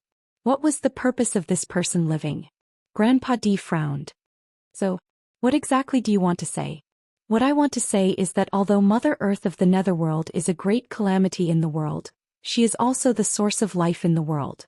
Before your world was destroyed, weren't all of the life forms in your world born from the ancient gods that Mother Earth had created? In essence, all the living beings in that world are a part of Mother Earth. Still the same even now. Your exalted body is naturally very strong in this world. But have you ever thought that if you really ran out with Cloud Mountain, you would be isolated from this world by the chaotic world outside? Mother Earth's power, the so-called spiritual energy, and even the laws that use the spiritual energy to condense your body are all isolated? Your exalted body is refined from spiritual energy. It's only a short time and the spiritual energy dissipates slowly, so it's not a big deal. But if you have to walk for a distance of 70 to 80,000 light years, even for 10 or 20,000 years, can you guarantee that your body won't collapse? When that time comes, you will find that your body is gone when you run out. The Martians who left first devoured all the resources in the galaxy along the way and found that they were facing an empty area without even interstellar dust. Then in such an area, your field body that has been affected by the chaotic laws can't adapt to the uncorrupted world at all. Guess what will happen to you? Grandpa D was dumbfounded and speechless. Li Chunfeng let out a sigh of relief. Now come and sit down. Let's talk. Grandpa D took a few deep breaths. Finally, he walked over slowly but didn't look at Li Yunxin. He only looked at Li Chunfeng. I'm not doing this for myself. It's also for the 400. Li Chunfeng smiled and pulled out the bench between the two of them. Sit. Only then did Grandpa D sit down slowly. Li Yunxin looked at him. Bro, there's nothing to be unhappy about when we're enemies. Grandpa D turned around and stared at him for a while. His expression gradually softened. Let's talk about the past later. Li Yunxin smiled and looked at Li Chunfeng. Tell me, what should I do? Ask Golden Rock to let down his guard first. You've already done some of this. For example, let Bai Yunxin go back and talk to him about what happened on the sea. Tell him that you'll go to the netherworld eventually. Li Chunfeng reached out and tapped on the table. I've also done some other things for you. Speaking of this, he paused and looked at Li Yunxin. Calm down and listen to me. Li Yunxin was stunned and then frowned. What did you do this time? I found Long Si and Lu Jun. And I tricked him to go to Golden Rock. Li Chunfeng pressed his hand down. Don't be impatient. I have my reasons for doing this. Li Yunxin stared at him without saying a word. Grandpa D seemed to be happy to see the situation between the two. He seized the time and sneered. Hey, you two have the same style of doing things. Li Yunxin, didn't you also use Lu Gongzan to help you in Yunshan? Like father, like son, like son, like father. I finally understand where you learned your ruthlessness. Li Yunxin raised a finger. Grandpa D suddenly closed his mouth and bit the tip of his tongue. It should have been broken, but Grand Shang's body was so strong that it didn't fall off. He only widened his eyes in pain and could only make muffled sounds. His body couldn't move at all and beads of sweat oozed from his forehead. He rolled his eyes and looked at Li Chunfeng. But Li Chunfeng ignored him and only looked at Li Yunxin. He said slowly, First, in a few days Lu Jun will devour the 9th young master. I told him to join Golden Rock. Golden Rock will use the 2 people in his body to threaten you, so he won't do it. I'll protect the 9th young master's life first. Second, I have people around Golden Rock. You don't have to think too much. They are not Bai Yunxin or the evil spirit. They're just 2 demon kings. But I can also give some advice so that Golden Rock won't harm the lives of Lu Gongzan and the 9th young master. With these 2 insurance, what you are worried about will not happen. Li Yunxin heaved a long sigh and looked at him gloomily. Third, you can actually ask Lu Jun to come to me. Li Chunfeng shook his head. Then it will be hard for Golden Rock. Maybe you will have a fierce battle with him. Compared to their lives, I care more about yours. So, Golden Rock thinks that with these 2 people in his hands and what Bai Yunxin said to him, he won't think that you are in danger. Li Chunfeng said in a low voice, Next, do one more thing. Bai Yunxin will arrive at Shuanghu City soon.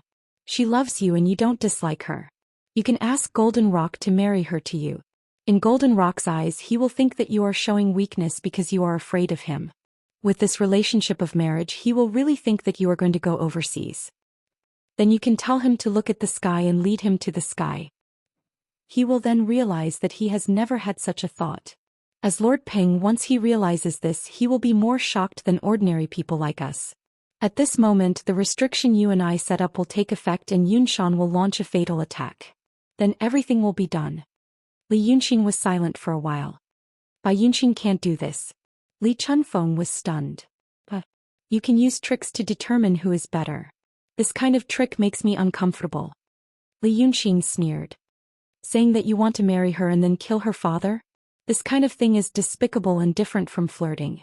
Li Chunfeng raised his eyebrows and slowly leaned back in the chair. He exhaled softly. Then he looked at Grandpa D, who was sweating profusely, and smiled. Fine. Then don't worry about her. But have you really chosen Li Xinyu? Does this have anything to do with your great cause of saving the world? Li Yunxin said stiffly. I'm just asking. Li Chunfeng smiled. I used to think that if there is, then this is my private matter. We can sit down and talk because we are talking about business. Li Yunxin looked calm. But he was not smiling like before. After Li Chunfeng said that he would use Lu Gongzan and the 9th young master as hostages. Fine. Li Chunfeng sighed softly. He looked as if he had just seen Grandpa Di. What's wrong? Help him. I still have something to say to him. Li Yunxin moved his fingers. Grandpa Di grunted and was about to stand up. But Li Chunfeng raised his hand slightly and pressed him down again. Bro, a real man knows when to yield and when to stand tall. You don't have any divine power right now, and I'm only in the profound realm. If he wants to play tricks on you, I can't do anything about it. Let's talk business. Do you know how to make Cloud Mountain give a fatal blow? Ever since he showed up, Grandpa D was like a balloon. He was so angry that he swelled up, but he was grabbed by someone else. His anger subsided a little, but he was immediately filled up. Now he was full, but he had no choice but to glare at Li Chunfeng and say through clenched teeth, "Back then, when I went to Cloud Mountain, you said that the flesh was magical. What did I do to you?" Li Chunfeng patted his shoulder thoughtfully and looked at Li Yunxin. "Grandpa D, don't talk so much." The celestial, whose face was red with anger, took 2 deep breaths and then 2 more. "Magic paper, Xianxia is spicy. Xianxia is spicy." Li Yunxin looked at them. "So you still want Xianxia? He knows how to activate Cloud Mountain's weapon system? Don't Qin Zhao and Li Jin know?" Li Chunfeng shook his head. "Everyone has their own specialties. You can think of Qin Zhao as an analyst and Xianxia as a mechanic. Cloud Mountain doesn't have a weapon system, but we can build one temporarily. Using it once is enough to deal with the Golden Rock." "Yes." Li Yunxin sneered. "Then this mechanic is really powerful. I've tortured him for decades, but he still hides something from me. Now I'm suddenly interested. I want to torture him slowly and see when I can squeeze out all his words." Li Chunfeng smiled.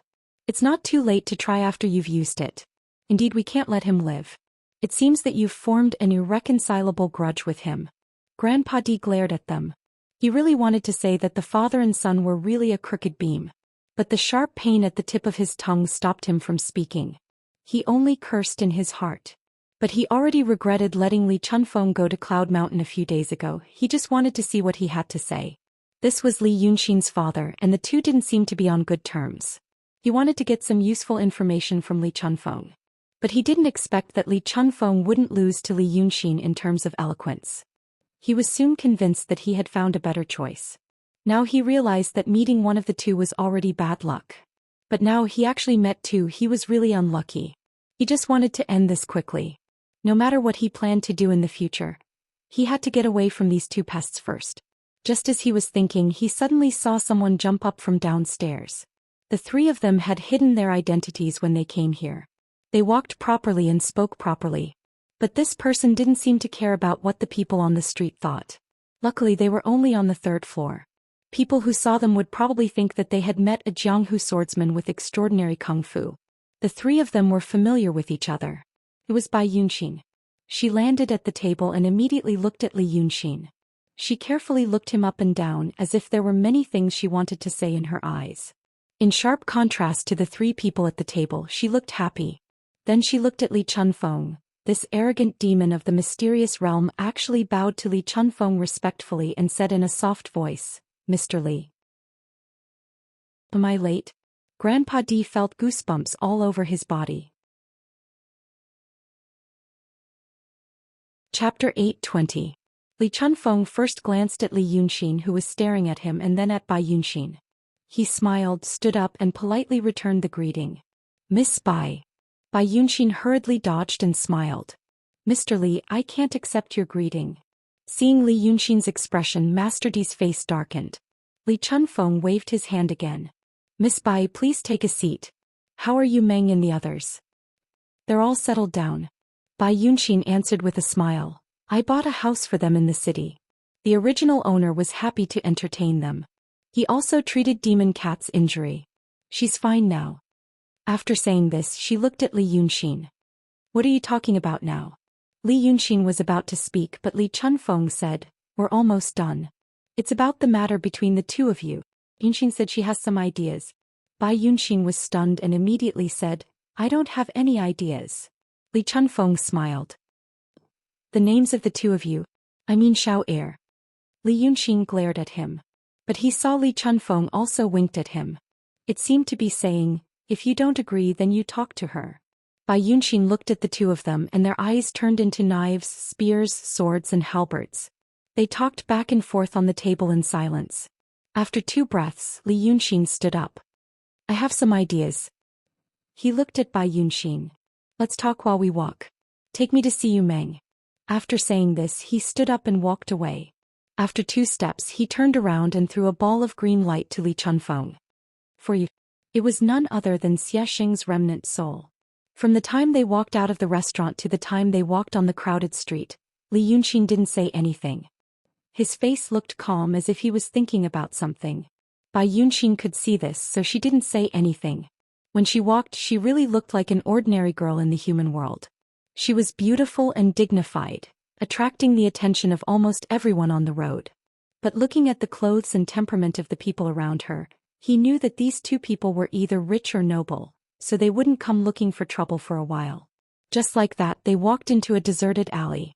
Only then did Li Yunxin stop under an old locust tree that had lost all its leaves.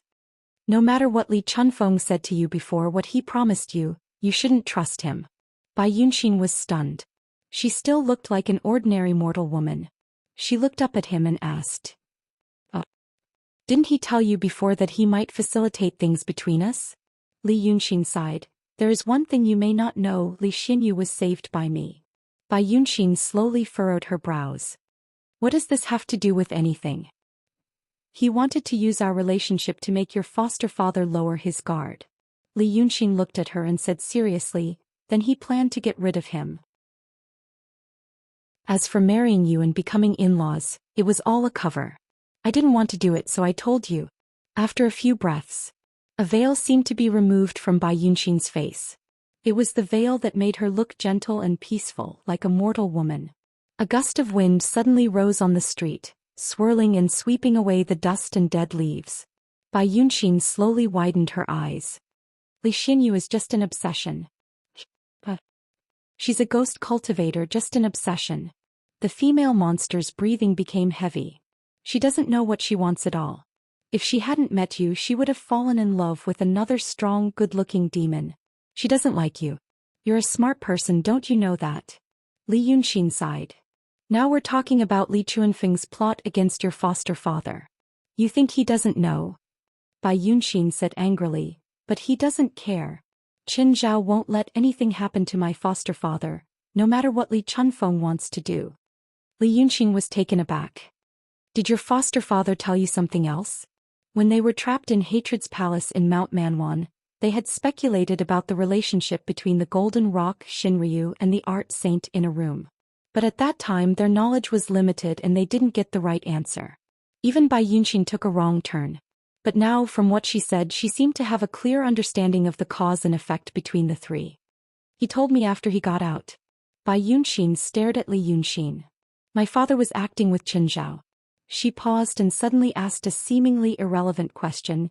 Do you know why he and my mother gave birth to me? Without waiting for Li Yunxin to answer she continued, because my mother looks like Qin Zhao. Do you understand? They had a relationship and my father still hasn't forgotten her. So you think Qin Zhao will definitely protect your father's life? Li Yunxin frowned slightly, thinking of what Li Chunfeng had said to him before. The plans and things they had discussed today were all told by him to pass on to the underground world. Was it because of this? Qin Zhao really had feelings for the Golden Rock and Li Chunfeng knew it, so he asked him to say it himself? But according to what Taoist Qingxue said and what happened to Shinryu, the affectionate Qin Zhao didn't seem to be real. On the contrary, Qin Zhao seemed to be affectionate but ruthless. He let out a sigh. Why are you telling me this? Isn't that what you care about? Bai Yunxin stared into his eyes.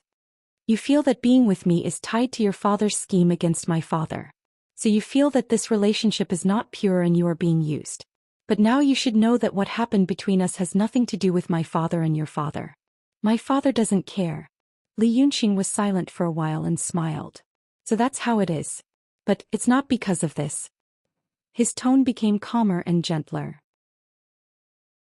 You know, I'm not a person who can be easily influenced by other things and factors. The obstacle between us isn't what you're talking about. When you said these words, your motive itself. What motive? Li Yunxin thought about it seriously and said, I know you like me. But there's something else in your love for me.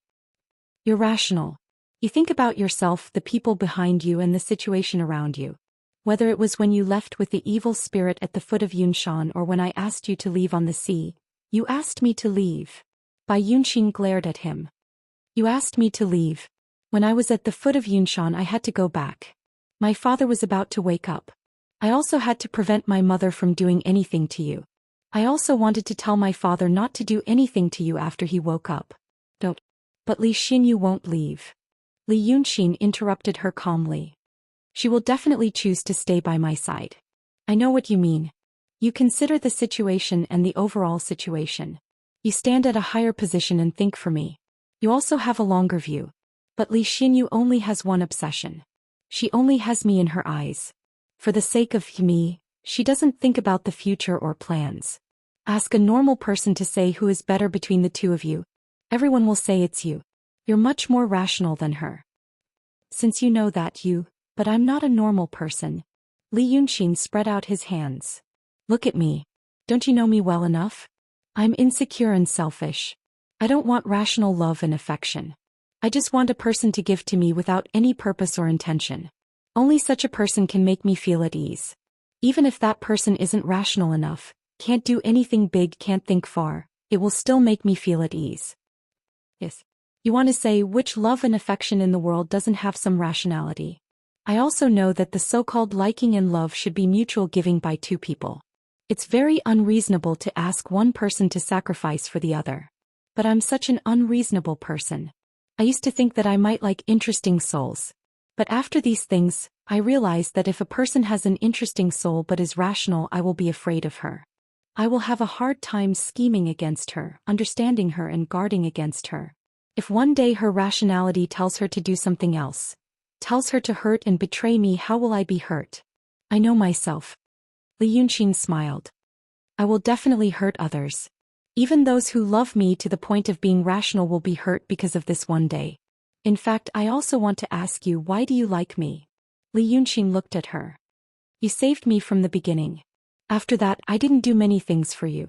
Why do you like me? Is it because when we first met, did you feel there was a fragrance in my soul?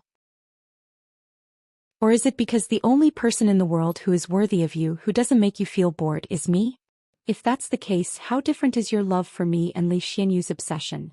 Bai Yunxin took a step back slowly and shook her head in disbelief. I understand. Whether it's me or Li Xianyu, you've never cared about anyone. You're just like an evil ghost learning to be a human. You're pretending to like her. You don't know what you like about her and what you like about me. I should have known. Li Yunxin thought for a while but still smiled. I see. Then you're right. Or you can think like this. I'm an evil ghost. I'm learning to be a human. I've never loved anyone before, so I don't know what love feels like. So I want to give it a try. What I want is the taste of it, not the person. So it's best not to call someone I'm afraid of. I can try and have a taste. Even if one day I fail and want to leave, I won't worry about the person resenting me because of her rationality. She will probably still treat me well. Bai Yunxin sneered. Shameless. Li Yunxin said calmly, I've never denied my shamelessness.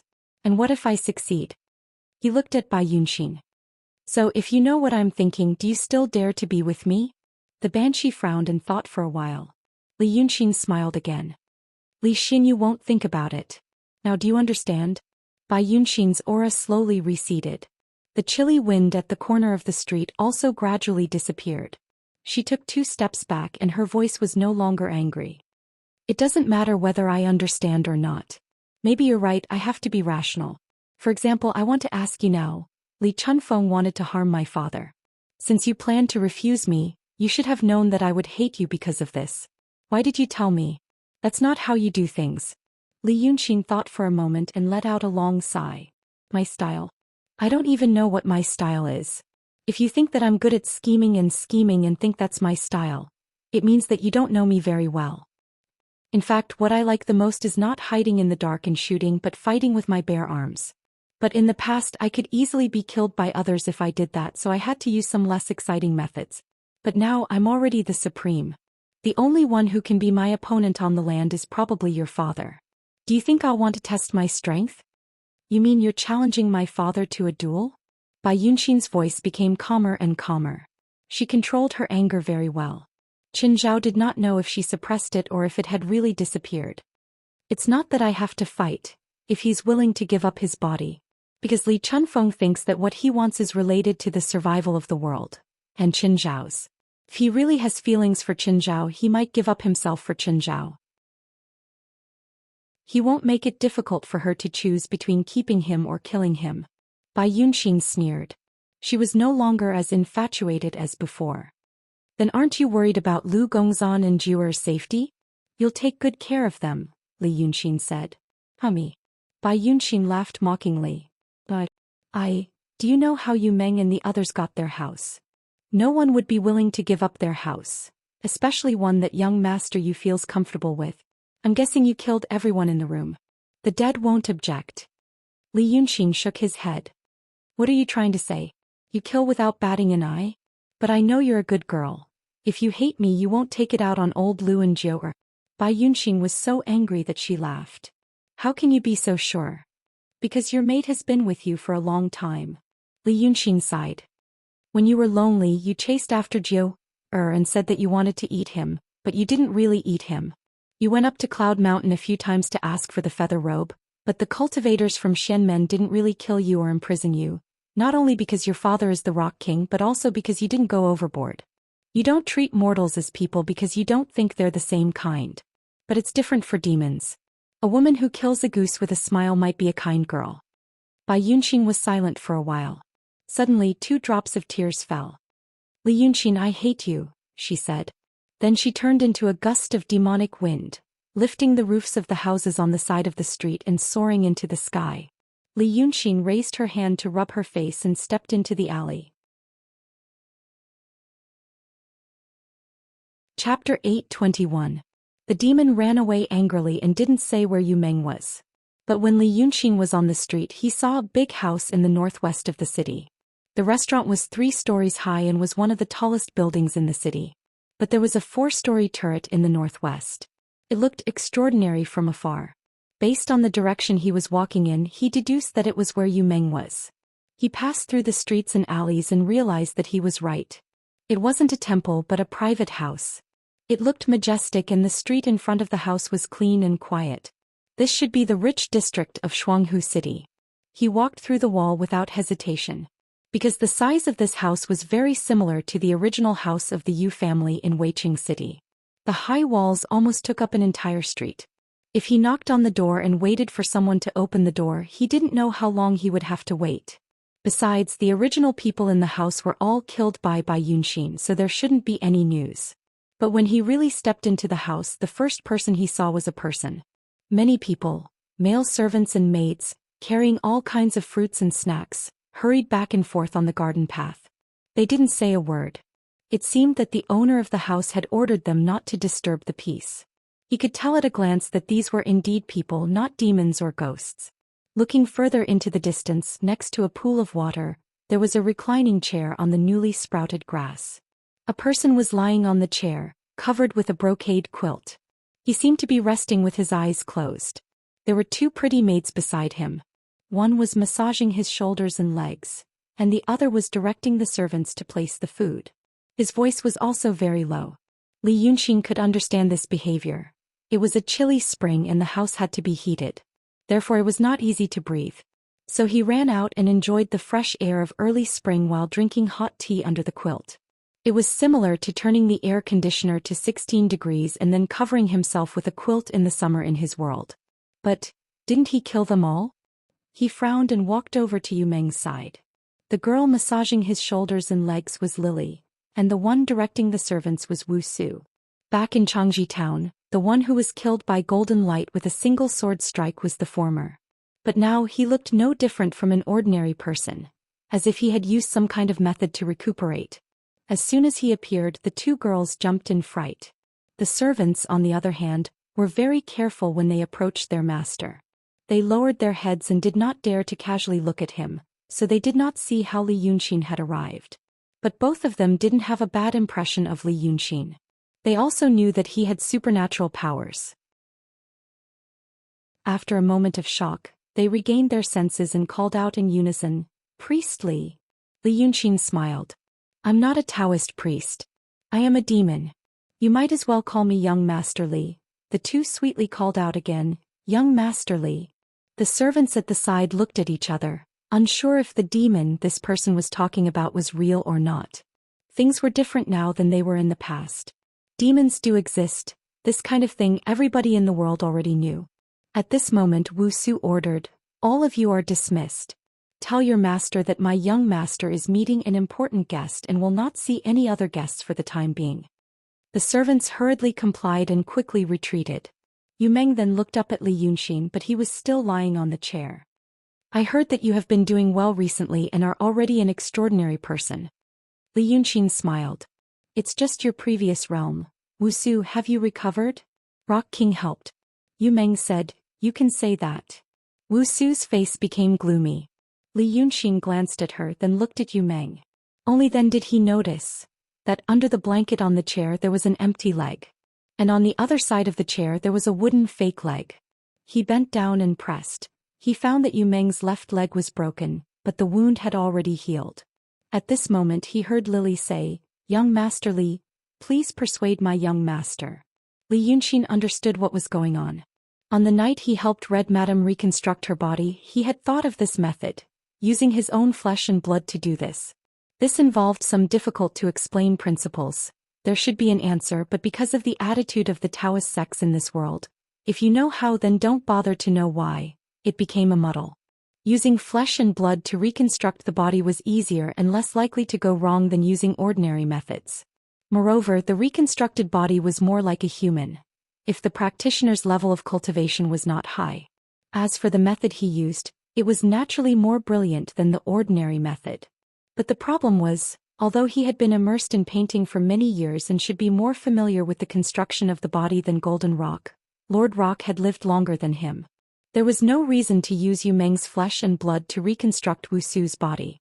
Li Yunxin frowned. "What happened?" Yu Meng raised his hand. "At that time you were entangled and couldn't get away. I wanted to find someone else to help. After thinking about it, only Golden Rock could do it. So I went to find him. Bai Yunxin did me a favor and spoke up for me, so he used my flesh and blood to reconstruct his body." He said this lightly, but Li Yunxin knew that the process was extremely difficult. At that time he really couldn't help Yu Meng, he was only in the mysterious realm. He sighed. "I'm not talking about that. I'm talking about why you used this method.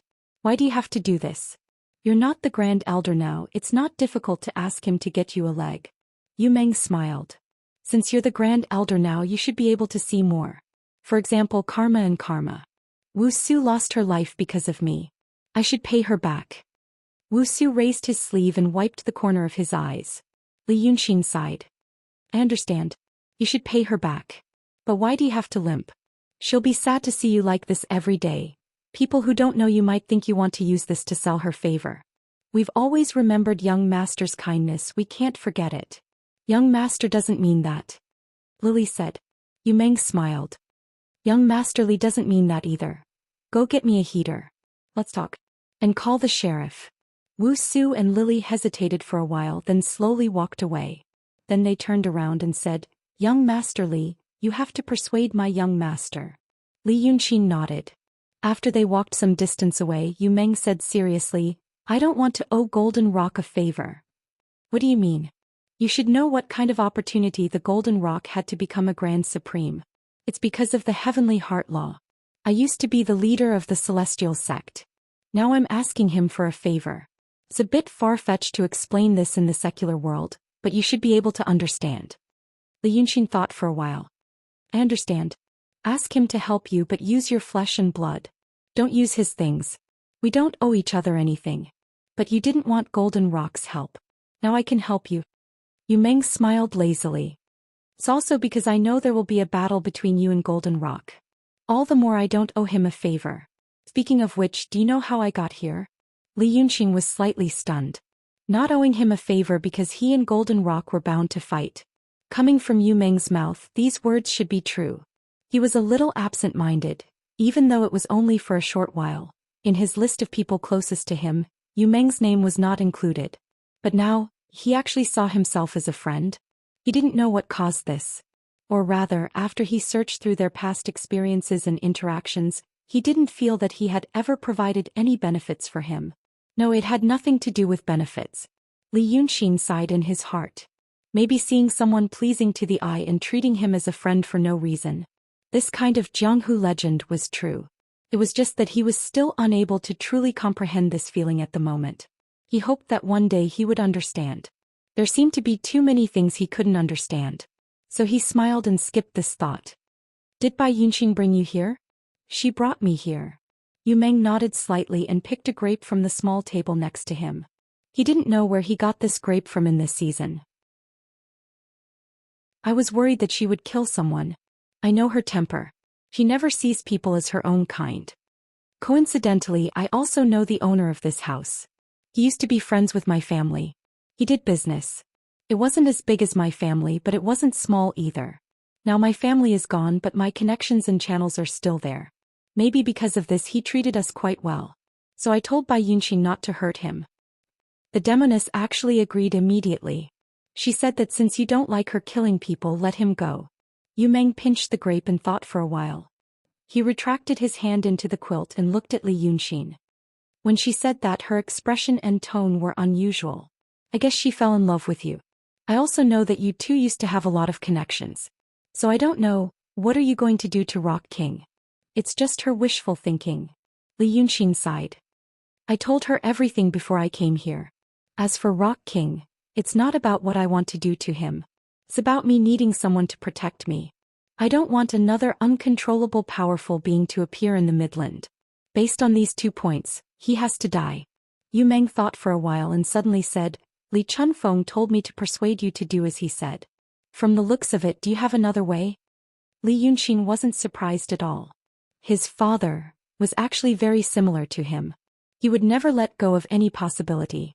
He must have met Yu Meng before he came to Shuanghu City. He thought that Yu Meng's persuasion might have some effect, even if it was only a little, so he told Yu Meng his plan.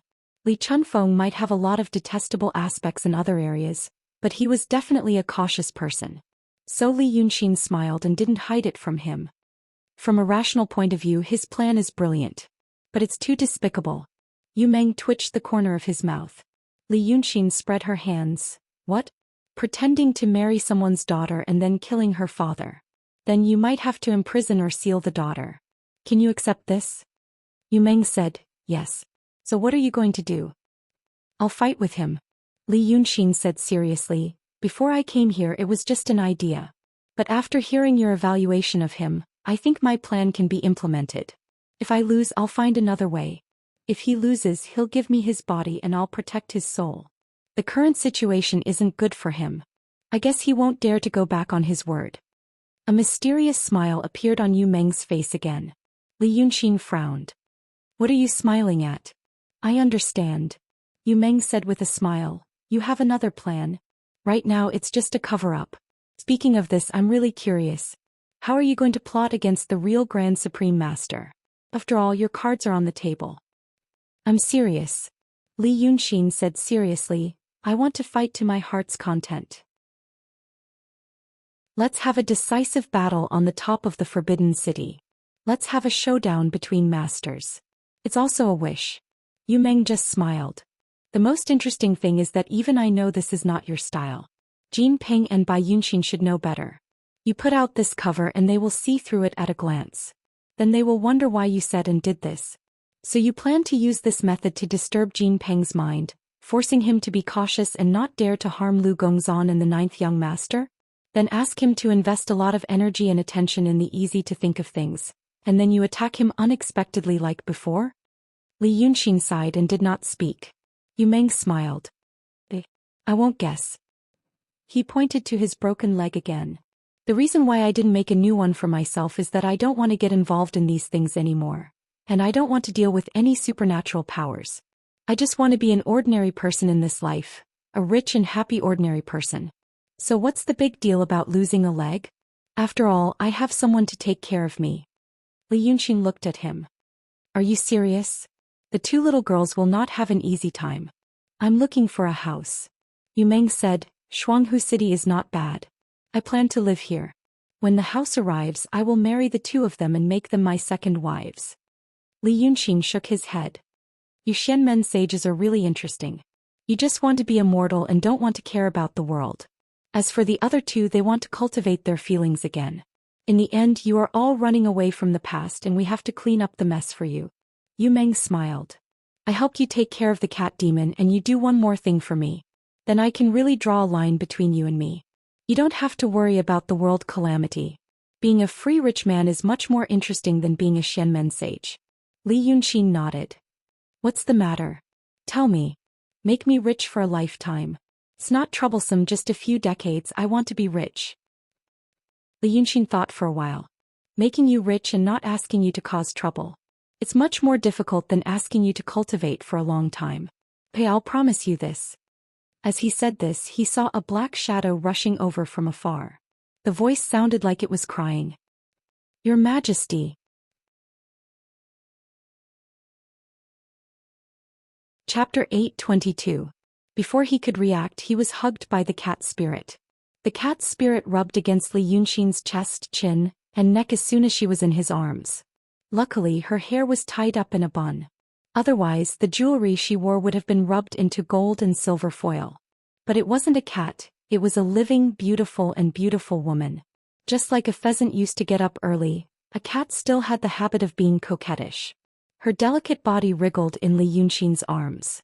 Those who did not know her real body might think she was a snake spirit.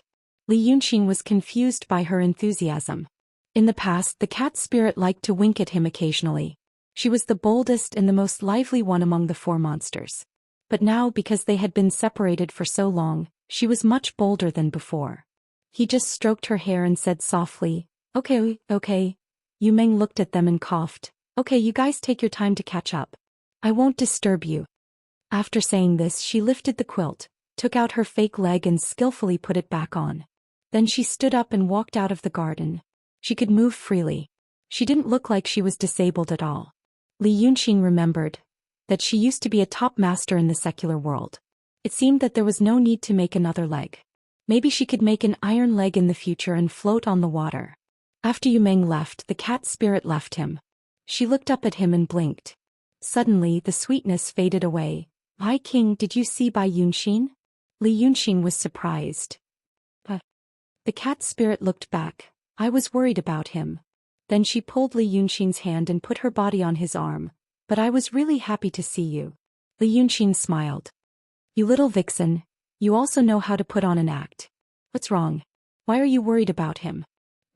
He was chatting happily with Golden Rock in the Mocking Heavens Palace. The cat demon blinked. The Mocking Heavens Palace, Great King, is where the Golden Rock lives. I stayed there for a few days and the Golden Rock wanted to adopt me as his daughter, but I ignored him. Li Yunxin was stunned. You've been in contact with Golden Rock? Does he like you? That's exactly what I wanted to tell the king. I think you'll definitely need it. The cat demon squinted happily. Yu Meng brought us to the Heaven Mocking Palace. I thought it was a good opportunity to take a closer look. If the Great King were to fight with the Golden Rock in the future, it would be good to know what kind of person he is. Li Yunxin rubbed her head. Thank you. The cat demon laughed even more happily after being praised. Your Majesty, you must not know that the Golden Rock is an old pervert. Li Yunxin was intrigued. What do you mean?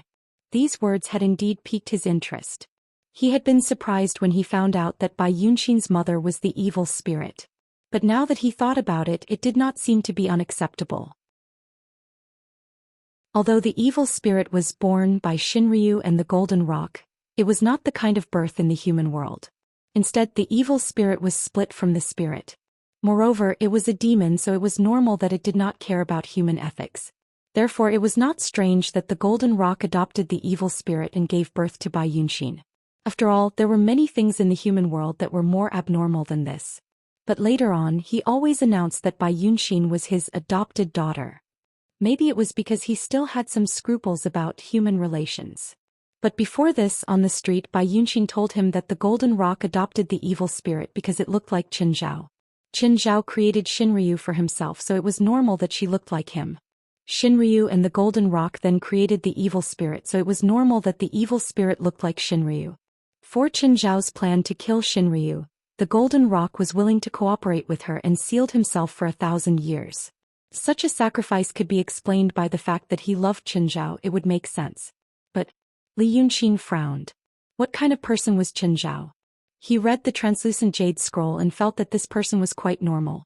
He had great love and could not stand injustice. According to his impression from the world he came from, this kind of person was probably a righteous and decent person. He did not want to criticize other people's private lives. After all, he often played with people's hearts and emotions. But the problem was that he only played with people's hearts and emotions. This art saint seemed to have gone a little overboard. To make the golden rock who had seen the world so loyal to him, Li Yunqin could not imagine how deep the relationship between the two was. After all, there was also the Lord Dongting, who knew whether the one he loved was Shinryu or Qin Zhao. There was also the Taoist Qingshui. There was also Shenmu. For the first time he felt that the view of love of the spaceship civilization's astronauts was indeed a little strange. Seeing that he was interested in this matter, the cat demon was even happier. When she spoke she was very lively, as if she was telling a story. My king, do you know that Bai Yunqin is not the Golden Rock's adopted daughter, but his biological daughter? She was born from the evil spirit who was pregnant with Baizhen. My god. The evil spirit is also the Golden Rock's daughter. He actually had a daughter with his daughter. Hearing this, Li Yunqin looked around. The snacks and fruits that Yu Meng had placed here when he was relaxing were still there. He walked 2 steps and sat on the chair that Yu Meng had been lying on. He grabbed a handful of sunflower seeds and said, Bai Yunqin said that it was because the golden rock loved the art saint, and the evil spirit looked like the art saint.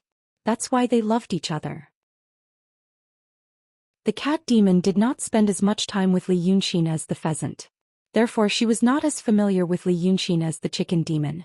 Ru Jian saw that Li Yunqin was listening to her for a long time, so she was very happy. She casually swept away all the food that she did not like from the small square table and sat down as well. Her beautiful golden eyes widened, and her pupils shrank into a line. My king, you don't know. How is this the reason? I stayed in the Temple of Mockery for more than 10 days. The golden rock liked me, so he allowed me to move around freely. I heard him tell the 3 female demons that I looked like Qin Zhao, and then he did that thing. She pointed at herself and said, he also said that my nose looked like Qin Zhao's. He nagged me about a lot of things, but I was too lazy to care about him. Then he said that he wanted to adopt me as his daughter, but I was too lazy to care about him. Li Yunqin ate 2 melon seeds and thought for a while. What kind of person is the golden rock? Not as beautiful as my king. The cat demon also thought for a while. He said that he was an old man, but he was not very old. He said that he was a young man, but he was a little older. Looking at his appearance, I can't tell how old he looked. But anyway, if I had to say, I would say that he was an uncle. Li Yunqin nodded slightly. What about his personality? He was an old pervert. He always talked with a smile, but it was not the kind of smile that other demons had. Looked like he was really smiling. He also wouldn't kill people while smiling. When he really wanted to kill someone, he would put on a straight face and say that the person had done something wrong. The cat demon frowned. But he was not an easygoing person either. I stayed for more than 10 days and I saw him kill 3 people. 2 of them seemed to be incompetent, and I don't know why the last one was. He looked like a person. Li Yunqin nodded again. What did he say to you? About Qin Zhao? When Yu Meng brought the cat demon to the heaven-mocking palace where the golden rock lived, he should have just arrived at the sea. Xi's mysterious realm did not have much of an advantage. But according to the cat demon, the golden rock was very nice to her. This could not be explained by Yu Meng's saying that he owed the fruit of fate. There must be a reason for this. It was not because he was afraid of the cat demon's master, but because of something else.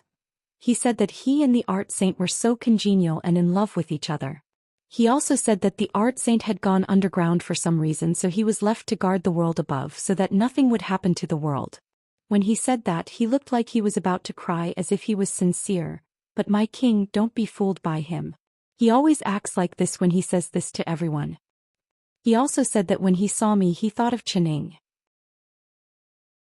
He also said that it was not because I looked like him that he wanted to be a substitute, but because of this. The 2 of them were fated.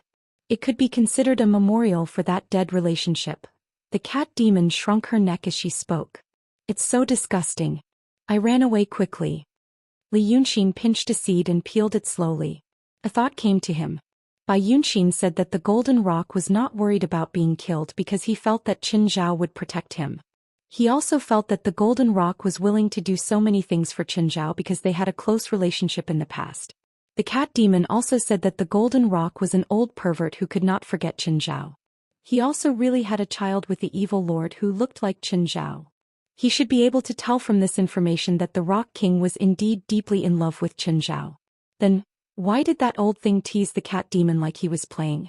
Because he was Qin Zhao's new favorite, and worked for them above ground, so he felt neglected and abandoned. That's why. This kind of deduction made sense for ordinary people, but it didn't make sense for the Golden Rock. Qin Zhao was a smart person. The Golden Rock who could work with a smart person like him and was told the inside story should also be a smart person. Now the smart Golden Rock was facing a challenge. There was another Grand Supreme on Midland who could shake his position.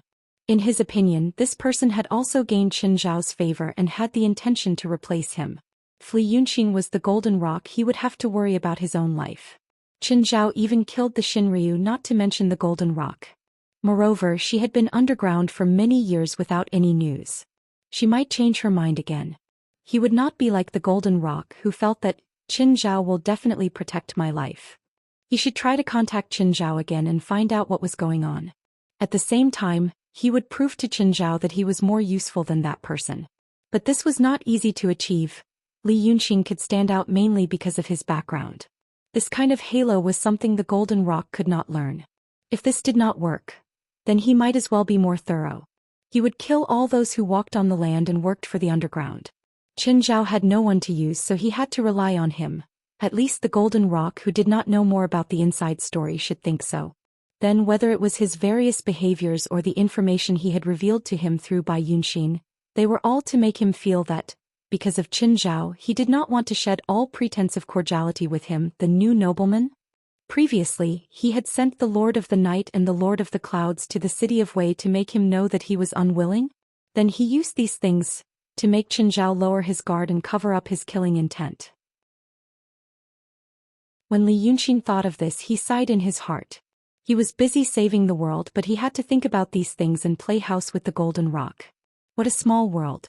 As for Qin Zhao, he did not seem to be as smart as he thought.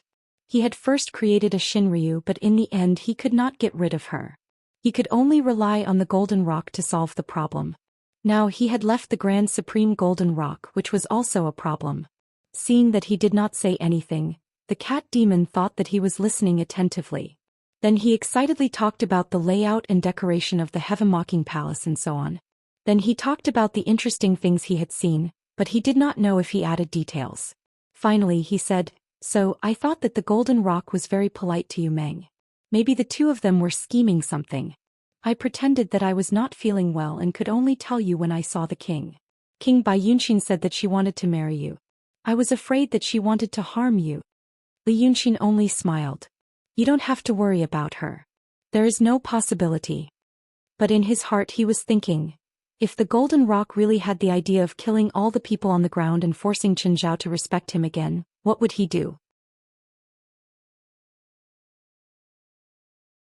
Chapter 8:23. He felt it was time to talk to Qining. At this moment, the cat demon rolled his eyes and played with the teacup on the table next to him with one finger. He played with the teacup on the table and spun it, then dropped it on the ground and broke it. Then he said, "Hi King Yu, I saved Li Xinyu. She lives outside the city of Wei now. You can go back to the city of Wei to find Xianxia. Sanhua is also there." Li Yunxin said, "Shuanghu City may not be safe. You can go back to help Xianxia if you leave earlier. Even if you don't like to work, it's good to have some fun." The cat demon sighed with disappointment. He fiddled with several things on the table and said, "Hi King, you are different from before." Li Yunxin smiled. "For the better or for the worse?" The cat demon stared at him carefully for a while. "More like a human." "I used to be a human. That's a good thing." Li Yunxin was silent for a while. She seemed to have thought of something before saying, "Let's go. I have to get down to business. If it goes well, I will see you in a month." After saying this, he disappeared from the courtyard.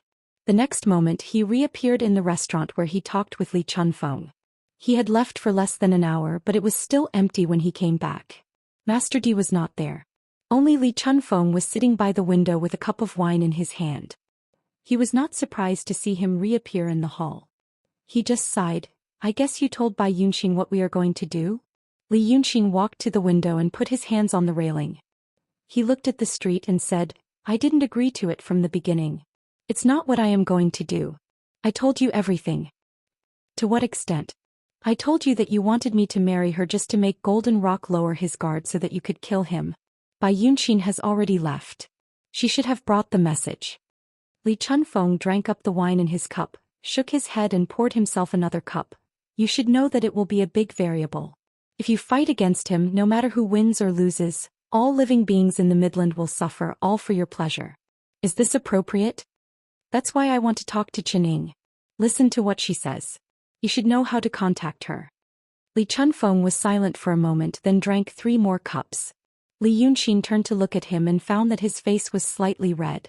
From this, one could tell that he must have dispersed his supernatural power and experienced the state of being drunk or tipsy like a normal person. He would occasionally do such things himself. When you were born, I already knew that you weren't an ordinary person. Li Chunfeng suddenly said something irrelevant. Most of the time, you try to restrain your overly mature actions and thoughts, but there are also many times when you do show interest in this world like a newborn child. The longer I observe you, the more curious I am about what kind of person you were in the past. But even though I know you have a past, I often really treat you as a child. Many of the things I've said and done to you before weren't just an act. A lot of them were genuine. Now think about it. You should realize that apart from teaching you some cultivation methods, I didn't try to interfere with or guide your thoughts, Li Chunfeng said in a low voice. First, it's because you're not a real child and your mind isn't a blank piece of paper.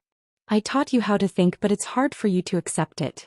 Even if you accept it, there are still some other things hidden in your heart which makes it even harder for me to know what you're thinking. Also, it's because I like your character. You're thoughtful and organized. You're the kind of person I want. Li Yunxin didn't interrupt him but just listened quietly. When Li Chunfeng said this, he asked calmly, Why are you telling me this now? Because this time after you came back to the Midland you did different things.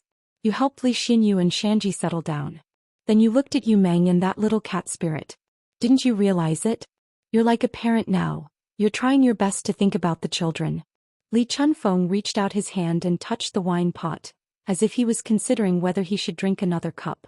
But in the end he pushed the pot away a little bit and only put his hand on the table. I wanted to do this kind of thing before. Shangguan Yu. When I met her in Cloud Mountain my eyes lit up. She should be the noblest person in the world. She's from this world. But she's pure, kind, and beautiful. She hasn't become like those lifeless cultivators. So I brought her out. I felt that experiencing some beautiful feelings in between the things I had to do would make the world a little more interesting. It wasn't a dark, uncertain world that might really be heading towards the end of the road. After that I went to Dingzhou with her and I really felt like the sea in the sky. I could finally free myself from the suffocating atmosphere of the Xianmen sect. My life was quite leisurely. But after that you were in her body. Do you know how I felt? Li Chunfeng smiled. I even thought about killing you. Because before you were born I was still thinking that maybe I could have a child in this world, and then I would really experience the feeling of being a human. Li Yunxin looked at him. You've lived for so long but you've never had other children? I'm not a human. I've lived for a long time but I've learned. Over the years I've gradually learned. Otherwise we wouldn't have this relationship. Li Yunxin thought for a moment. Later you two faked your deaths and left because you made a decision in your heart? At that time, yes. Li Chunfeng shook his head slightly. You gradually grew up. Your background and family allowed you to show a maturity that didn't match a child of that age, but at the same time, it didn't arouse suspicion. The child of 2 cultivators. No matter how smart he was, it wouldn't arouse suspicion. So, I also realized that the play of a kind father and filial son might not be able to continue soon. You didn't know anything about me when you were born, but I knew what you might be like. But as you slowly learned more and thought more with your mind, one day, you would realize that there was something wrong with me. I didn't want to wait until that day came. Li Yunxin shook his head. If I had waited until that day, maybe it wouldn't be the situation now. The reason why I don't like you now is not because you hid a lot of things from me from the beginning. You know, I also hid a lot from you. It's because you faked your death. I used to like the first 10 years very much. I thought that you were a good father. Shangguan, you could be considered a good mother. My parents were healthy, I didn't have to worry about food and clothing, and I could experience some magical things. I was very satisfied with this kind of life. So, I paid a lot of feelings, for the first time. But later you played the game of disappearing, consuming my feelings once. Then you used me as a chess piece. In your words, consciously molded me into what you wanted. Li Yunxin looked at him. I can't accept this kind of thing. You should have told me clearly from the beginning. For example, the matter of using Bai Yunxin. You should have told me from the beginning instead of making decisions for me. Li Chunfeng heaved a sigh. I understand now. But what you did before was because you were too good at acting. Do you still remember? When you were 5 years old, I took you to the full moon cliff to attract the rosy clouds. At the top of the full moon cliff, there was a huge rock that was about to fall. I asked you to climb up and sit on it, and then I asked you if you were afraid. You said you weren't afraid. I asked you why, and you said, I know that Daddy did it for my own good. Li Yunxin tilted his face as if he wanted to avoid something and said, it was because I knew that you would be happy if I said that. As long as you were happy, I would have a good life. Li Chunfeng smiled. When you were 9 years old, I told you a story when I was explaining the scriptures to you. It said that there was a young man who followed his master and cultivated for 3 years. One day when he woke up, he found that his master were no longer there. He was sleeping in an empty field. So he trained alone in the world and suffered a lot. After many years, when he was on the verge of death, his master showed up again. He told him that he had tasted all the suffering in the world and could cultivate the great way. But that person was no longer a young man but an old man. He was furious. He said that if he was an ordinary person who had never seen the great way, perhaps he would be content with the secular world. But after learning for 3 years and ignoring him, he had lost interest in the world. He searched for his whole life, but to no avail. When he was about to die, his master showed up again. His heart was filled with resentment and he didn't want to cultivate anymore.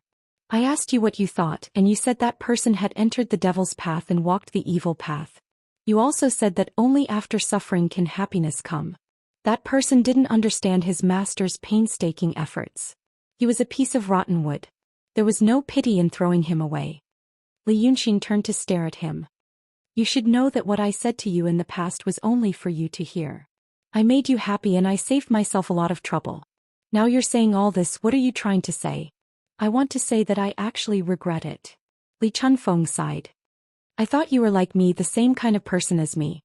Since there was no emotion, I had no scruples when I did things. When you took over Longjiao and schemed against him, you had no scruples. When I did these things to you, I also had no scruples. I thought you were open-minded and empty in my world, and there would be no hindrance in doing things, and you should be able to understand all this. I just didn't expect you to be more like a human than I thought. A purer human. People in the world always have a lot of constraints in doing things, so they are afraid of the slightest thing. But you have no constraints in your heart, so you can do whatever you want. But this matter. I hope you can restrain your thoughts. He also looked at Li Yunxin. If it's because of your resentment toward me that you don't want to follow my plan and insist on doing things by yourself, I can tell you that I was wrong before. He stood up from the table and repeated himself. I've done something wrong to you. But you and I made it happen together. But now we have a common goal. This time I think we shouldn't do anything wrong again.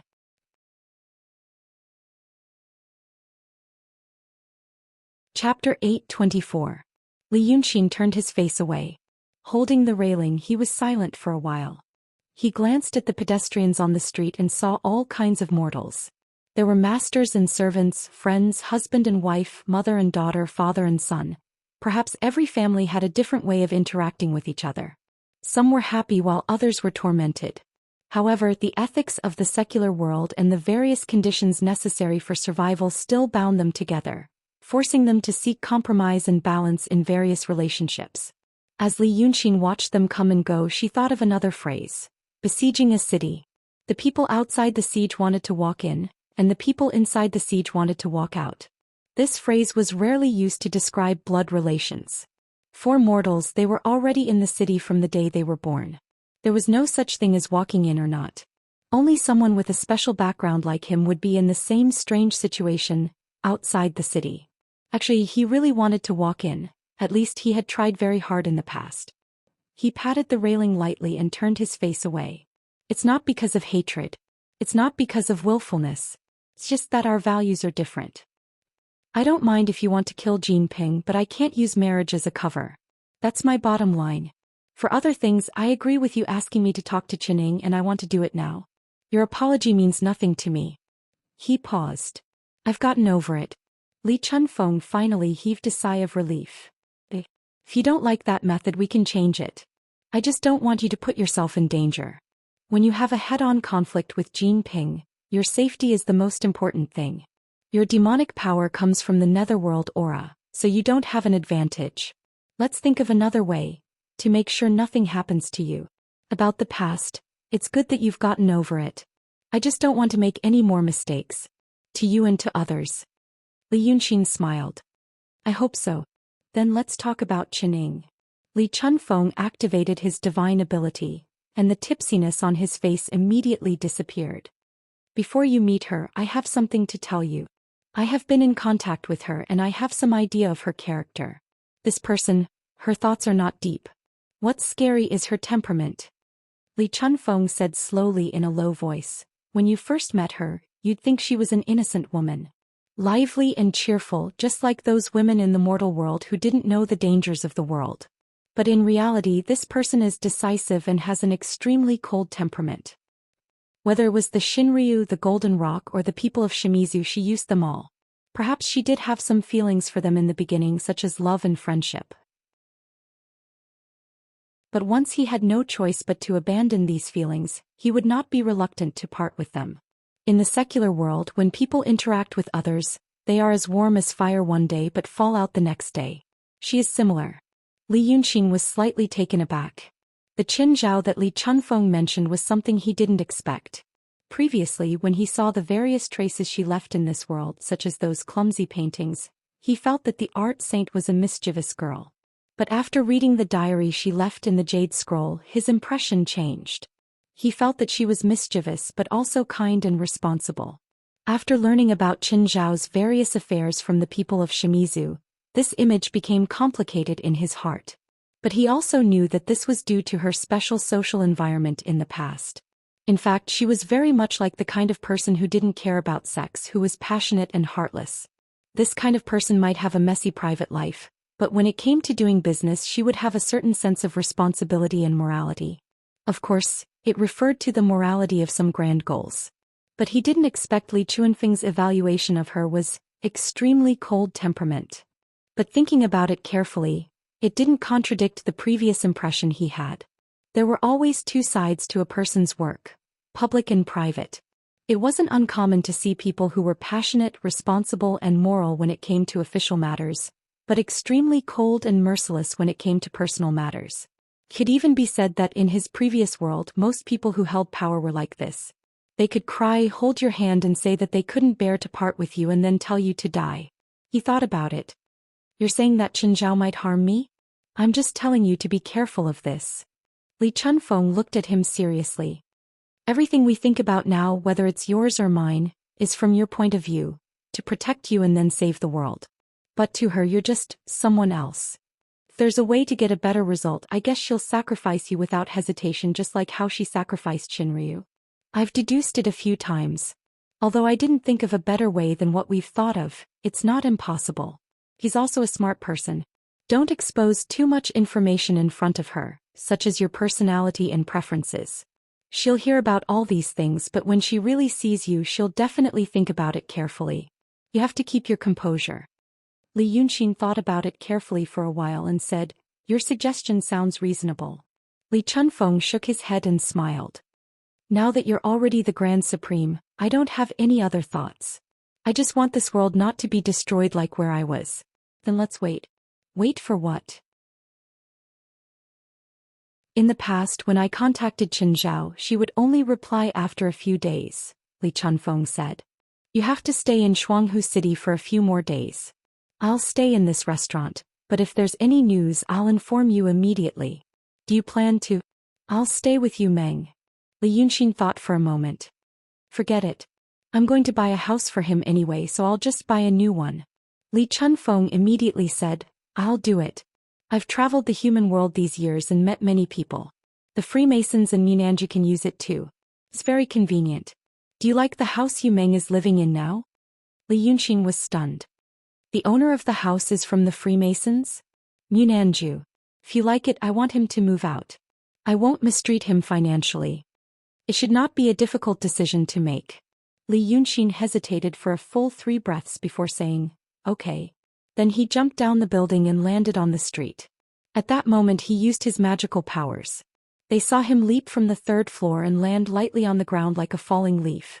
They also saw his face, which was inhuman in beauty, and his clothes, which could not be described by the word expensive. But no one was surprised. It was as if he was just an ordinary passerby. At most, someone glanced at him, but a voice in his head quickly told him, it's not a big deal. Li Yunxin walked through the streets and alleys, disappearing from Li Chuanfeng's sight. He turned into another street and walked slowly with the pedestrians. Finally he saw a father and son and followed them. It was a thin, dark-skinned man in coarse clothes and his child, who was about 5 or 6 years old. When Li Yunxin was 5 or 6 he could already climb high cliffs with Li Chunfeng, but this child was as thin as a matchstick man. His big head was on a thin neck and he lacked curiosity about the people and things on the street. It wasn't the kind of lack of fear and timidity, but the kind of lifelessness that came from experiencing the torture of life and the hunger in the belly. Just walking and living was exhausting, so he didn't have the energy to be curious. In fact, many people in the world were like this. It seemed that even in this era, in this Shuanghu city, this father and son were not living very well.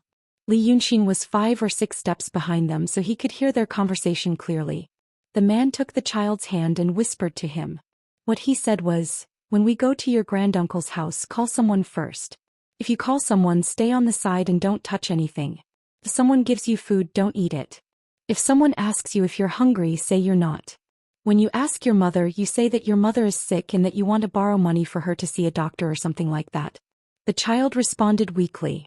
The man turned to look at him, then picked him up and walked away. But after walking for a while, his forehead was sweating. In this chilly spring season, Li Yunxin could see that his heart was beating very fast, and his arms were trembling slightly as if he was carrying something heavy. In fact, the child was so skinny that he probably weighed less than 20 kilograms. It seemed that the man was also very weak and hungry. After walking for a few dozen steps, they turned again and entered an alley. The first house in the alley had a black lacquered wooden door with 2 pairs of small stone lions in front of it. The house was not as big as the one Yu Meng lived in, but it still looked rich. If it was in the world he came from, this family would be living near the business circle of the first ring road. The man didn't put the child down but held him and knocked on the door. The door opened and a servant in green poked his head out to take a look. His expression didn't change and he only said politely, "Granduncle is here? I'll go and inform him." Then he looked at the child in the man's arms and said, "Young master has grown up again." Then he welcomed the 2 into the door and asked them to sit by the door and wait. Li Yunxin followed them in. The man glanced at him and the servant also glanced at him. But they didn't say anything, as if he didn't exist, as if he was a stone or a piece of wood. While waiting, the man didn't put the child down. After about half an hour, the servant came back and said, "Master isn't here and madam can't see guests. Granduncle, if you have anything to say you can tell me. Master's back, I'll report back." But Li Yunxin knew that after the servant went to the back of the house, it was also very convenient for madam to see guests when master wasn't here. The original words of those 2 were, "Give them 3 taels of silver and send them away, it's annoying to see them." From the beginning to the end, even when waiting, the man's expression was wooden. It was completely different from when he ordered the child on the street. He just held his son tightly in his arms. Li Yunxin stared at him as if he wanted to see something from his face. Li Chunfeng also held him when he was a child. He couldn't remember that feeling clearly. But he didn't hate it at that time, nor did he like it. Because whether it was at that time or later, they weren't real father and child. It would be hard for an intellectual adult to feel held by another adult. But when the child grew up and thought about this moment, desperate to go to a relative's house with his father to borrow money for his mother's medical treatment, but he was left hanging in the gatehouse and his father was worried that he would be tired, so he kept holding him. Would he really be touched and feel that this was rare fatherly love? This man was good to this child and ordinary people were good to children, so he didn't care or have any ulterior motives. That should be pure love. After the servant said these words, the man panicked a little. So he said, "Ah, Juan is sick again. I went to see a doctor before the new year, and he said he would gradually get better after the winter. Now the winter is over but I still can't get up, so I want to get some medicine for Ah Juan." Hearing this, the servant carefully asked about Ah Juan's illness. After asking, he thought for a while and asked the child again. The child did as his father asked and stammered. Only then did the manservant feel around his chest. He took out an ingot of silver. He said, "I guess that Master Gu had some difficulties, so I talked to Sister Yu and got a tael of silver from her. When Master returns, I'll go and tell him." She handed the silver to the man. The man didn't think it was too little. He didn't know that the owner of the house had originally given him 3 taels of silver.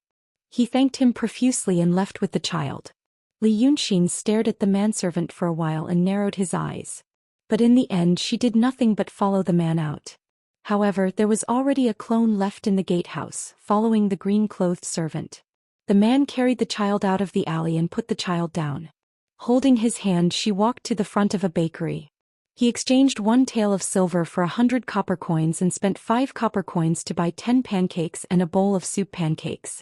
He asked for an extra bowl and made 2 bowls of soup cakes.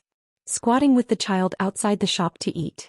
The child was full after eating half a bowl and the man ate 3 more pancakes. Then he gave the remaining 7 pancakes to the child and told him to take them home. The child ran away with the pancakes in his arms. The man got up and burped. The dull expression on his face disappeared. He walked 2 more streets and turned into the victorious gambling square. In layman's terms, it was a casino. Li Yunxin stood in front of the casino and watched the people coming and going for a while. Those who walked past him felt an inexplicable chill. It was a chill like a bone-piercing north wind. The expressions of several Jianghu people in the casino changed. They touched their weapons but they didn't know where they felt a murderous aura. But the murderous aura quickly disappeared. Li Yunxin's figure was no longer in front of the casino. The original body returned to the clone. He appeared next to the green-clothed servant. The original body and the clone felt different people and things at the same time, experienced different emotions, but could harmoniously adapt to each other and be digested. This feeling was very strange. Perhaps people who could draw a circle with their left hand and draw a square with their right hand could slightly experience a similar feeling. Just as the man left with the child, ate the pancakes, walked a few more streets and turned into the casino, the servant also did a few things. First, he asked for leave from the Sister Yu he mentioned to the man before. Yu should be a maid of a higher class. At that time she was reading with the young master of that family. She occasionally gave the seemingly dull young master some words and poems. She didn't have time to ask for details, so she agreed. Then the servant changed into casual clothes and walked out from the back door. After walking through 3 alleys, he went to a medicinal soup shop and bought 6 sets of heat-clearing medicine. It cost him 3 taels of silver. Then he went into another shop and ordered a small portion of cooked lamb and 20 boiled eggs, which cost him 16 copper coins. Li Yunxin followed him and looked at him silently, his eyes uncertain. Finally, it took the servant an hour to reach the south side of Shuanghu City. This area was different from the previous streets and alleys. The road was muddy and dirty, full of filth. The houses were also low and dilapidated, many of them were just straw huts. He entered a thatched house with a small courtyard. It looked like it hadn't been cleaned for a long time. At this time the child hadn't arrived home yet. There was a woman lying on the bed in the house. Her hair was disheveled and her face dirty. But it could be seen that she was in her 20s and had some beauty in the past. The servant entered the door. The woman looked at him from the Kong but didn't say anything. So the servant started a fire to boil the medicine. But he didn't have any firewood, so he went to a shop 2 streets away to buy firewood and carried it back. While the medicine was boiling, he sat by the Kong and peeled an egg for the woman to eat. The woman stared at him for a long time, then opened her mouth and ate it. Then he tore the lamb for her to eat. Both of them were silent. Li Yunxin, who was standing next to them, was also silent. After eating, the woman cried while eating. The servant also cried. Then he hugged his head and cried bitterly. When they cried bitterly, their words were broken and unclear. But Li Yunxin heard them clearly. The woman was the daughter of a distant relative of the master of the servant's family.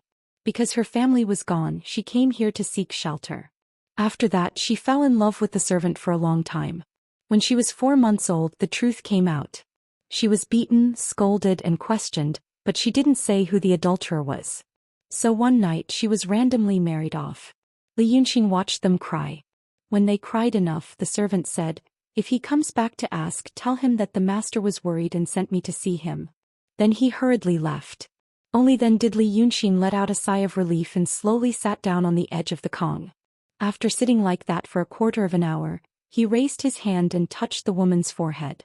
She quickly felt strength in her body and no longer felt pain. Then Li Yunxin walked out of the door and saw that the child had just returned.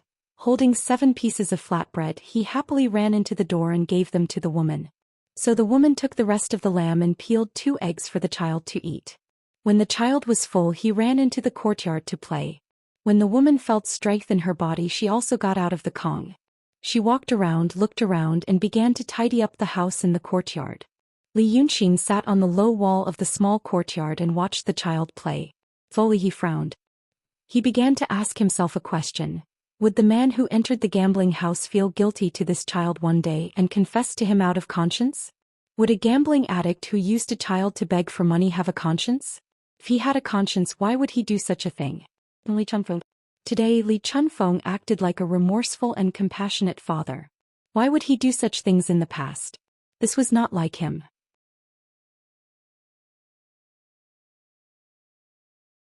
Chapter 8:25.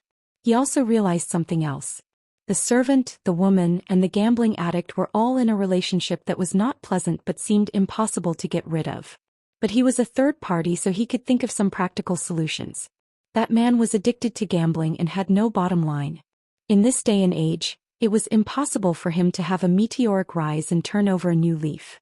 Not to mention repenting and turning over a new leaf. If the woman followed him, she would only sink deeper and deeper and eventually die in poverty and disease. It was better to run. But in such an age, it was difficult for a woman to survive alone. She used to be a young lady, so she should not know how to do farm work.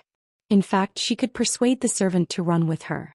That servant should be a typical affectionate but weak guy who lacked courage and responsibility. When the woman was about to be married away, he did not stand up for her. After a few years, he still cherished old feelings. Otherwise, he would not have risked his life to see this disgraced woman and cry bitterly. Such a person. If the woman was more resolute, whether it was coercion or begging, there was a high chance that he could be persuaded. Then the two of them would run to another town. Judging from the way the servant worked, he must have saved up some money and start a new life. If they did not seek wealth, it should not be difficult to live a comfortable life. From his point of view, from God's point of view, all of this was clear at a glance. But the people in it did not know. Their rational judgment was influenced by their emotions and experiences. The woman was afraid of the unknown world and did not know if the servant had the courage and did not know what to do with the child. The servant was familiar with the house, so he did things like a fish in water and was trusted. So they were content with this kind of life and afraid of change. Emotions affected their minds. Li Yunxin stood up and rose into the air so he could see the whole courtyard. A little higher and he could see the whole Shuanghu city. Higher, higher. He tried to see his past in full view. He tried to see, from the perspective of a third party, the entanglement between him and Li Chunfeng. Then he finally realized, something was wrong. Li Chunfeng, who had meticulously planned and tried to control the situation of the world, was a meticulous person. He should have known that he would never accept the idea of marrying Bai Yunxin and then killing Golden Rock after he let down his guard. He had plotted behind the scenes and done so many things, but now he said that he regretted destroying the relationship between the two of them. This kind of thing could happen to people with low EQ but strong work skills, but it shouldn't happen to Li Chunfeng. The reason why he had not realized this before was that, like the woman, he had been caught up in an emotion and had lost some of his rational judgment. Indeed, it was difficult for a person like him to jump out and wake up from more than 10 years of past experiences. But Li Chunfeng was acting for her to see. What was he trying to do? What he said about saving the world, was it true or false? As for what she was thinking now, was it because she had really jumped out and accepted it, or was it because she was still affected by the unwillingness and uneasiness in her heart, that she still made the wrong judgment and misunderstood him? Li Yunxin stayed in the cold wind high up in the sky for a long time, his gaze fixed on the restaurant where Li Chunfeng was staying in Twin Tiger City. Surging killing intent surged around him, and even the fierce wind hurriedly retreated as if it was frightened. He slowly raised his hand and pointed at the building. Dark light gathered at his fingertips, and the surrounding air began to heat up. Just like that, a quarter of an hour passed. He put down his hand. "I'll give you a chance." He exhaled softly and said in a low voice, "I'll give you another chance." After staying in the sky for a while, Li Yunxin finally returned to the ground. At this time, the woman had already cleaned up the courtyard, got 3 sticks of incense from somewhere and burned them in front of the door. With Li Yunxin's current realm, the power of faith from incense was almost negligible to him. But if one were to carefully observe it, they could still feel it. Therefore he realized that when this woman was murmuring some incantation and worshipping someone, her sincere gratitude had actually flowed into his own body. The person she was worshipping was the leader of the dragon cult, the Wei River Dragon King. Therefore he also realized that no matter whether Ingjuren had changed or not, there was one thing that he had done very well. Wherever Rongjun went, people would only worship him, the god. Ever since he came to the land, he had been using his power cautiously. Because his body was filled with netherworld power, he knew that he couldn't replenish it easily. Therefore in this midland, every time he used it, he would have less of it. But now it seemed that if he stayed in this place long enough, he would slowly become stronger. More and more people had been worshipping him. He glanced at the woman again, then turned around, leapt down from the wall and walked away. Before, when he was at a low stage, the power of faith from people had flowed into his body, just like a small stream flowing into a small pond. He could feel that his body had changed quite obviously. But as his realm got higher and higher, the power of faith that flowed into his body was like a small stream or a river flowing into a vast and boundless ocean. If he did not deliberately explore it, it would be difficult to feel anything clearly. Since he realized that he had received the incense from that woman, he paid attention when he slowly walked out of this slum area. Therefore he realized that it was not only that woman who was worshipping him, but there were also other people. But most of them were not happy emotions. Most of the worshippers were in annoyance, pain, and sadness. They were probably pitiful people who could not find any way to change their fate or get out of their predicament in the real world, so they placed their hopes on the god. But they did not know that the god they were worshipping also had his own troubles and worries, and it was impossible for him to fulfill their wishes one by one. Even if he had the White Hell King's dermic art of myriad incarnations, he wouldn't be able to do it.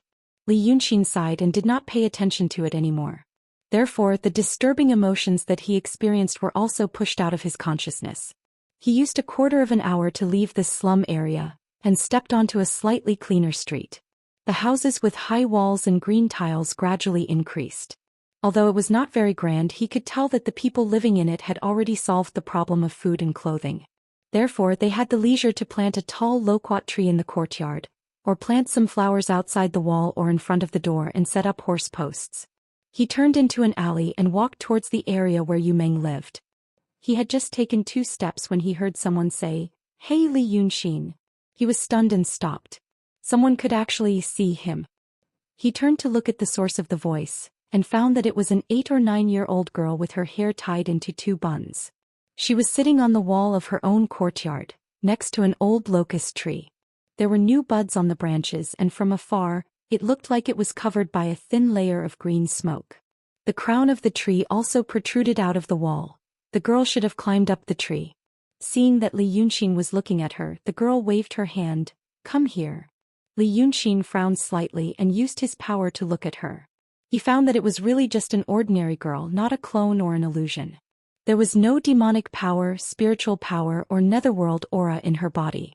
After being stunned for a moment, the girl tilted her head and said with a smile, "I'm Chening. You're looking for me?" Li Yunxin slowly relaxed his brows and looked at her carefully again. He walked to the wall and looked up at her. "This is the original?" The girl blinked and smiled again. "Sort of." My clone just reincarnated into her body. Just now. She climbed the tree and the wall and accidentally fell to her death. Qin Ying pointed at the back of her head as she spoke. That's why I reincarnated. The girl was relatively clean. Even if there was some dust, it was normal for naughty children of her age to play. But the hair on the back of her head was wet and she was indeed bleeding. Li Yunxin thought for a moment and said, "Why don't you talk like them?" The girl smiled slyly. "You mean cast a shadow like Shenmu? That way the other side will know what we're talking about. But I don't want others to know what I'm talking to you." She smiled again. "Now you believe that I'm Qining?" Li Yunxin reached into his sleeve and took out the jade slip. "So, the password?" The girl told him the password and looked at him with interest. "You're the same as what I heard from the other side. You're indeed cautious. Because there are too many strange things in this world." Li Yunxin exhaled softly. "What do you want to say to me? Are you afraid that others will know?" "I'm not afraid of what I'll say. I'm afraid of what you'll say. You read my diary in the jade slip. They don't know many things and I don't want them to hear." Li Yunxin hesitated for a moment. "You should come down. The family will see you." Qining jumped down. The wall was 2 meters tall. When she jumped down she lost her balance and almost fell. Li Yunxin instinctively helped her up, but he quickly retracted his hand. "Thank you." The girl patted the dirt off her clothes and shrunk her neck. The blood on the back of her head had already flowed into her collar. This seemed to make her very uncomfortable. Then she said, "I can stay here for a long time before I turn into a zombie. So if you have anything to ask me, take your time. If you want to say it, take your time. I heard that you're an interesting person." She sat down against the wall without a care. She was like a real child who was tired of playing and came to rest without caring about the dirt on the ground. Li Yunxin looked at her. He put his left hand behind his back and took out his fan with his right. He opened it with a swish and stood still before saying, let me think. I have too many questions to ask you. For example, if you don't want others to know about your diary, why did you leave the jade slip here?" "It's fun," she said and stopped talking. She looked at Li Yunxin up and down. "Why are you so nervous?" The latter smiled. "How am I nervous?" "You're nervous." Li Yunxin smiled again. "You're wrong.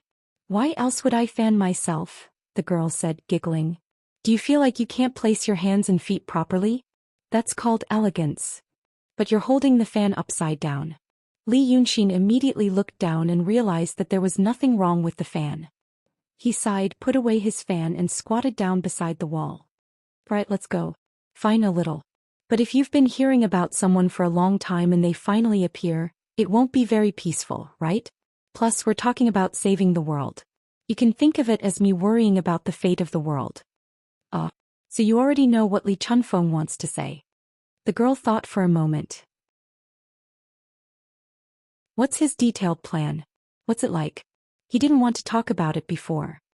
Li Yunxin spent a moment to organize his thoughts and then told her everything about Li Chunfeng's plan. As he spoke, he was also observing Qin Zhao's expression. But he couldn't see anything. Just like a real child, her expression was too natural. She frowned when she heard something she didn't understand, but felt relieved when she understood. Maybe she reincarnated into a new corpse. For this effect? When he finished, Qining said, "Golden Rock is indeed a problem. You and Li Chunfeng are right. We can't let him become a threat and an unstable factor. But, if you fight him alone, what if you break his body and he can't use it?" Li Yunxin smiled. "There's always a way." The girl frowned and thought for a moment. "Actually, it's not a big deal if he's broken. At most, it'll be a bit troublesome to save Zhao Jin. Actually, it's not a big deal even if we can't save him." Then, Li Yunxin only said 2 words and stopped. He felt that what Qin Zhao said just now might be one of the things she didn't want the person over there to hear. From the diary and Qing Shui's words, he knew that Qin Zhao seemed to like Shenmu a lot. But what surprised him even more was that she didn't hide it at all. This made him have a new understanding of her personality. The girl felt his gaze and looked at him. "Oh, I know what you're thinking. But if you like someone, you should fight for it. There are 2 female demons who like you and you just rejected by Yunxin. Is it because you really don't like her or because you want to be faithful to Li Xinyu? Actually, it's not necessary. It's not strange to have multiple wives at this time. They won't be unable to accept it. Li Yunxin frowned. Let's talk business. People in your era can't accept it. Qin Zhao smiled and winked. It's okay. You'll get used to it slowly. Li Yunxin crossed his arms and rested them on his knees. We have different views on this issue, so let's not discuss it for now. What I want to ask is that Li Chunfeng said that using his method I'll have to pay a huge price. It'll bring corruption to my world. Is there something else that he didn't say? You know him very well. Qining smiled. I asked Shinmu before I came. There are indeed some problems. But he didn't explain it clearly. Actually, it's like this. You know that the corruption happens in space and time. For example, your world doesn't have any myths, or those myths are really just made up by people. But when the corruption starts and other forces invade, those myths may become true. In layman's terms, the history of the world will be rewritten the moment you go back because you've led the corruption there. Of course, the effect shouldn't be too big in the beginning so you won't disappear. There's a limit to the rewriting. But the problem is that when you go back and return to your previous world, your memories and experiences will also be affected. So your thoughts will slowly become chaotic. Once you stay here for a long time, you might forget everything here.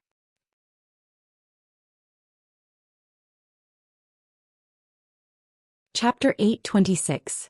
Forget. Li Yunxin frowned. How long will it take for me to forget? Maybe a few days? Maybe 10 days. Anyway, very soon. That's because you have the power of this world in your body. But that power will also be restricted when you go back. You definitely won't be able to be the Grand Elder there.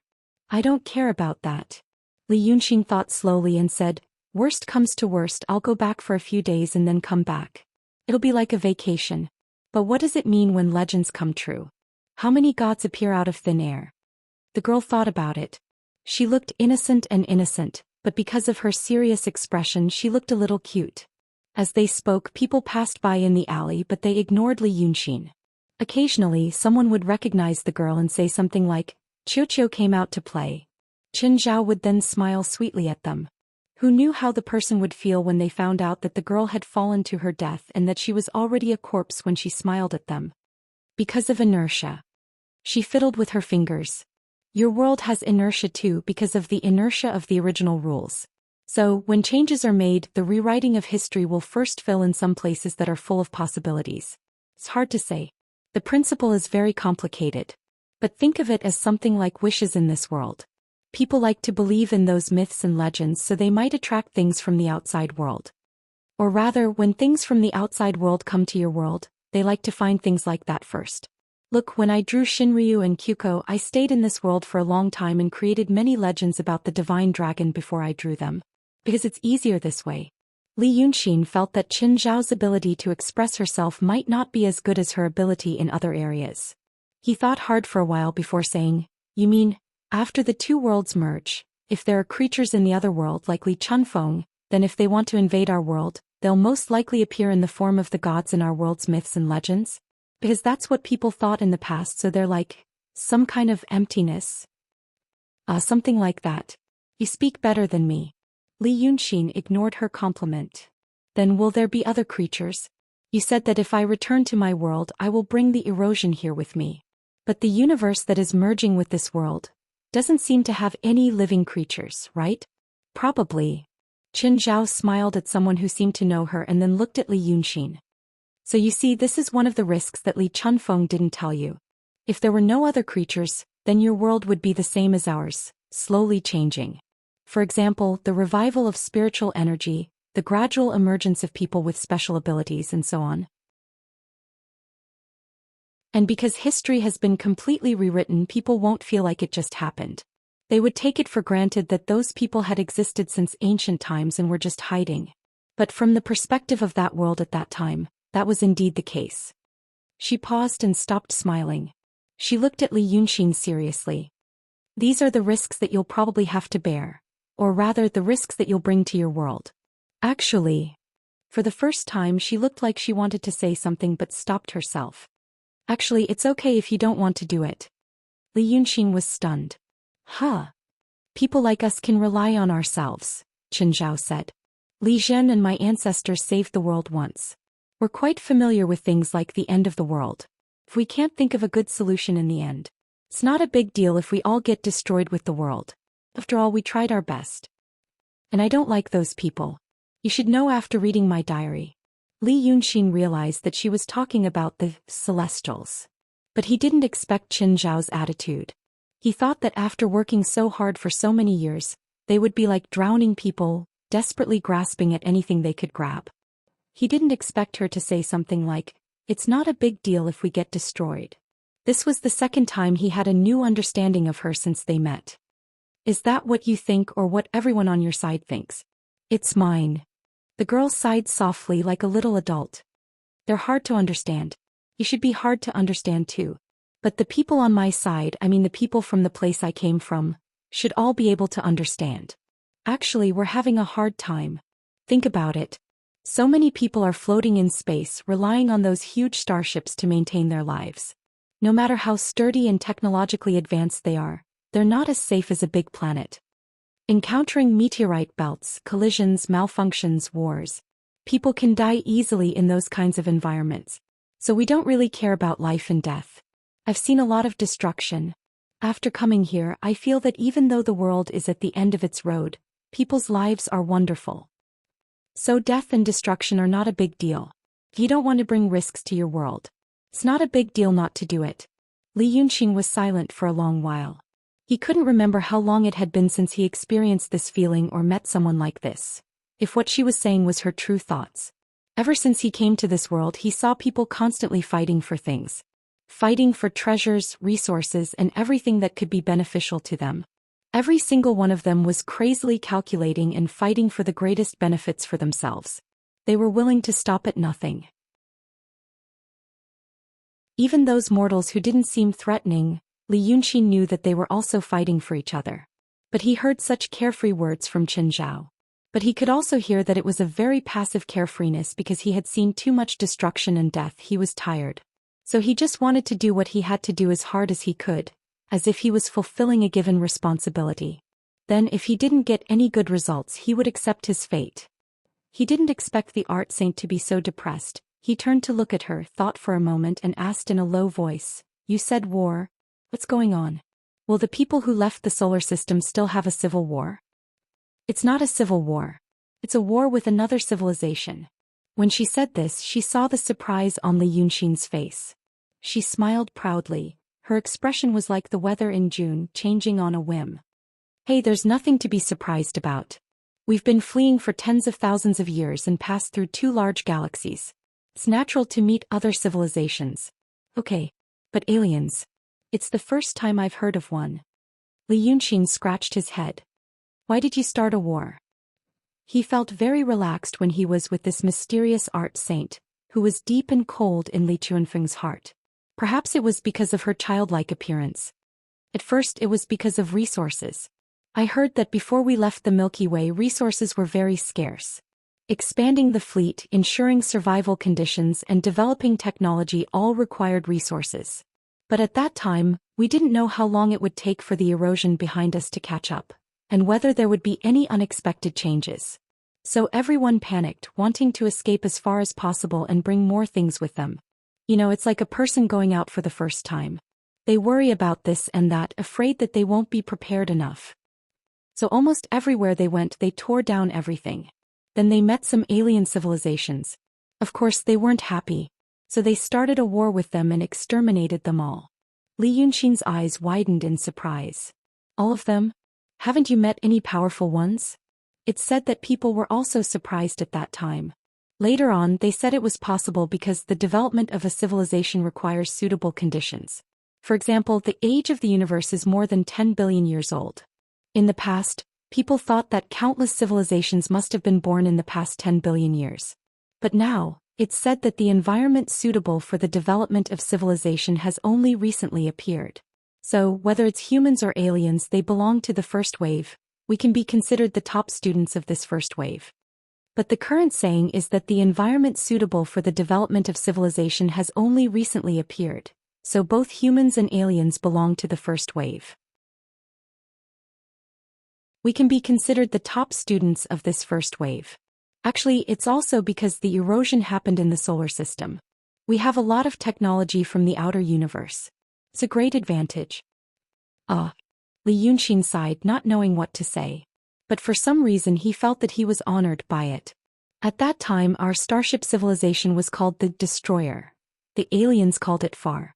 After that, they slowly adapted to life on the run and they were not so afraid and anxious.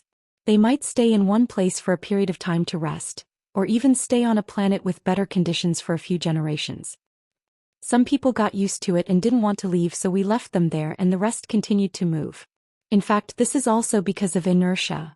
Moving forward is dangerous and difficult, but we can get a lot of things. We can get things from other civilizations from a different cosmic environment. After that, after the Andromeda Nebula, resources aren't too big a problem. They become conditions, all kinds of conditions needed to develop new technology. Maybe an experiment or something could destroy one of the spiral arms or something. At that time, our people will actually become more civilized. After a period of reflection, we said that it was a crime to destroy so many civilizations, and for this reason we even put many people who died long ago on trial.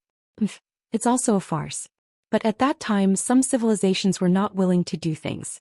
They felt that if they changed the environment at their doorstep they might start a war again. Li Yunxin remembered that Xiaxing also said something similar. What restricted the development of civilization was no longer resources but conditions. So, if it's not necessary, we don't want to destroy other worlds. When I arrived, one of our resource supply fleets was enough to destroy a high-level civilization. Some people did this and were severely punished. That is called the civilization extinction crime. If because of this world, the erosion of your world, actually, in a sense, it is also considered a civilization extinction crime. But if the erosion really starts in your world, it will be at least a few 100 million years before your world is destroyed because of the erosion. So, the girl sighed. If you don't want to do this, I won't force you. Li Yunxin thought for a while. He felt that he understood something. In the past, Li Chunfeng wanted to use him and so did Priest Qingxue. Priest Qingxue was Qin Zhao's man. But Qin Zhao had never contacted him, as if he didn't care about his existence. From the looks of it now, if what she said was true, it should be because of this idea of hers. She didn't really like Li Chunfeng's plan. She didn't really like being a channel to save this world at the cost of leading the calamity into another world. Even if the calamity really wanted to destroy something, it would take a long time. So he said, "You're here to persuade me not to do this? I'm just telling you that you have other choices." The girl giggled. "It's just my own idea. I can't make decisions for others. Shen Mu and Li Jin didn't have the same experiences as me. They are very inclined to use Li Chunfeng's method to save the world. They called it a matter of urgency. I don't know what will happen to the billions of people in this world. That's why I'm actually shirking my responsibility. I'm pushing this responsibility to you so that you can make the decision. The lives of billions of people are heavy and it's not easy. Just look at Li Jin now and you'll know." Li Yunxin thought for a while. "I also agree with this method. But I don't know if Li Chunfeng. I don't know how much more he's hiding and whether it will be the good result," he said. Qin Zhao thought for a while and squinted his big eyes. The sun was setting in the west and the alley was getting colder. "Actually, you're already dead, right?" He suddenly said something irrelevant. "You were already dead when you took over the body in the city of Wei. Your current divine soul was condensed using my method later on. It has nothing to do with the previous one. It's new. You should know that your existence is like a channel that connects this world and your world. It's more like a pipe. Before, this pipe was made of wood. After you formed your spirit, the pipe became plastic. But it doesn't matter what it's made of. As long as it's still that pipe, it's still you. As long as it's still your original spirit, it's still you. It doesn't matter even if the pipe becomes thicker or something is attached to it." She didn't say anything else after saying this. Li Yunxin frowned. He didn't know why she suddenly said these things. "Are you trying to tell me that I'm now a native of this world?" Li Yunxin asked. "That I should have some sense of identity with this world? Or is it because I've formed my spirit again that there will be some problems with the channel?" Qin Zhao stared at him. After staring for a while, he didn't answer. Instead he said, "How do you plan to solve the matter with the golden rock?" Li Yunxin blinked. He felt that there must be some deeper meaning to Qin Zhao's words just now, but he couldn't figure out what it was. She was the art saint. The art Dao that he used was created by Shenmu and developed by her. Thicker, and something is attached to it. Was she saying that he could bring something from this world back to the other world? Using the art Dao? But what should he bring back? Did she mean taking this world into the painting and bringing it back? But he had already known about it. However, he didn't ask further. When smart people got along, they would know what the outcome would be without saying it. Since Qin Zhao had said something ambiguous, she wouldn't give him a clearer answer. She said that she reincarnated into this girl's body to not let the people over there know their conversation. Then the thing that she said but didn't say clearly was also because she didn't want the people over there to know, so she was being vague. Li Yunxin could only keep this in mind for now and said, "You can try to reveal some truth to him. See if he's willing to let go of the things he has now. If you can, there's no need to start another dispute." As for his great upper body, at this point he suddenly had an idea. Shenmu wanted Zhao Jin to come to this world, so she needed a great upper body as a vessel. The golden rock was a good choice. Changing one's body was something that anyone with a little bit of cultivation could do. With the golden rock's great upper body, it was easy to use the art Dao to change it into a woman's body. Although this kind of change couldn't last, this can't referred to hundreds or even thousands of years. People like Shenmu wouldn't care. Actually, other than the thought of this body's previous appearance, there was nothing to worry about. The art saint said those mysterious words and then immediately mentioned the great upper body. Was he referring to this? Was he asking him to add something extra when he transformed this body for Zhao Jin? For example, asking her to forget Shenmu or not love or care for him anymore. But was this her style of doing things? For a moment he felt that his head was even more chaotic. Qin Zhao smiled. "There's no need to ask. He won't." Saving Zhao Jin. Say, if you want to save him, go ahead. This is also your choice. If you want to save this world, you have to appease Shenmu. You have to rely on him to send you back. Li Yunxin could only say, "But you didn't seem to want Zhao Jin to come here before." Qining sighed. "That's just my opinion. There are so many choices in this world. Not all of them are beneficial to you. I can't interfere with you guys. I can only wait to accept it." Li Yunxin realized that she was depressed again. Perhaps this was a unique temperament of people from her civilization. Negative and depressed emotions mixed with an extreme sense of responsibility, forming a strange harmony. If he really had to make an analogy, it was actually a little like the situation in his world. A young man worked hard in a big city. The competition was fierce and life wasn't easy. However, he had strong and specialized skills. Later, he couldn't resist his parents and returned to his small city. In terms of doing his job, he was very outstanding and responsible. But other than that, he lacked motivation and passion. He became depressed. Xiaxing wasn't as depressed, but his spirit was similar to Qin Ying's when he first came to this world. The only difference between the two was probably due to the difference in character. But if one were to remove the differences brought about by the gender difference, it seemed to be similar. You're tuning in to the Zhou Xian's Legacy YouTube channel. Don't forget to subscribe and join us on this journey to catch the most captivating stories.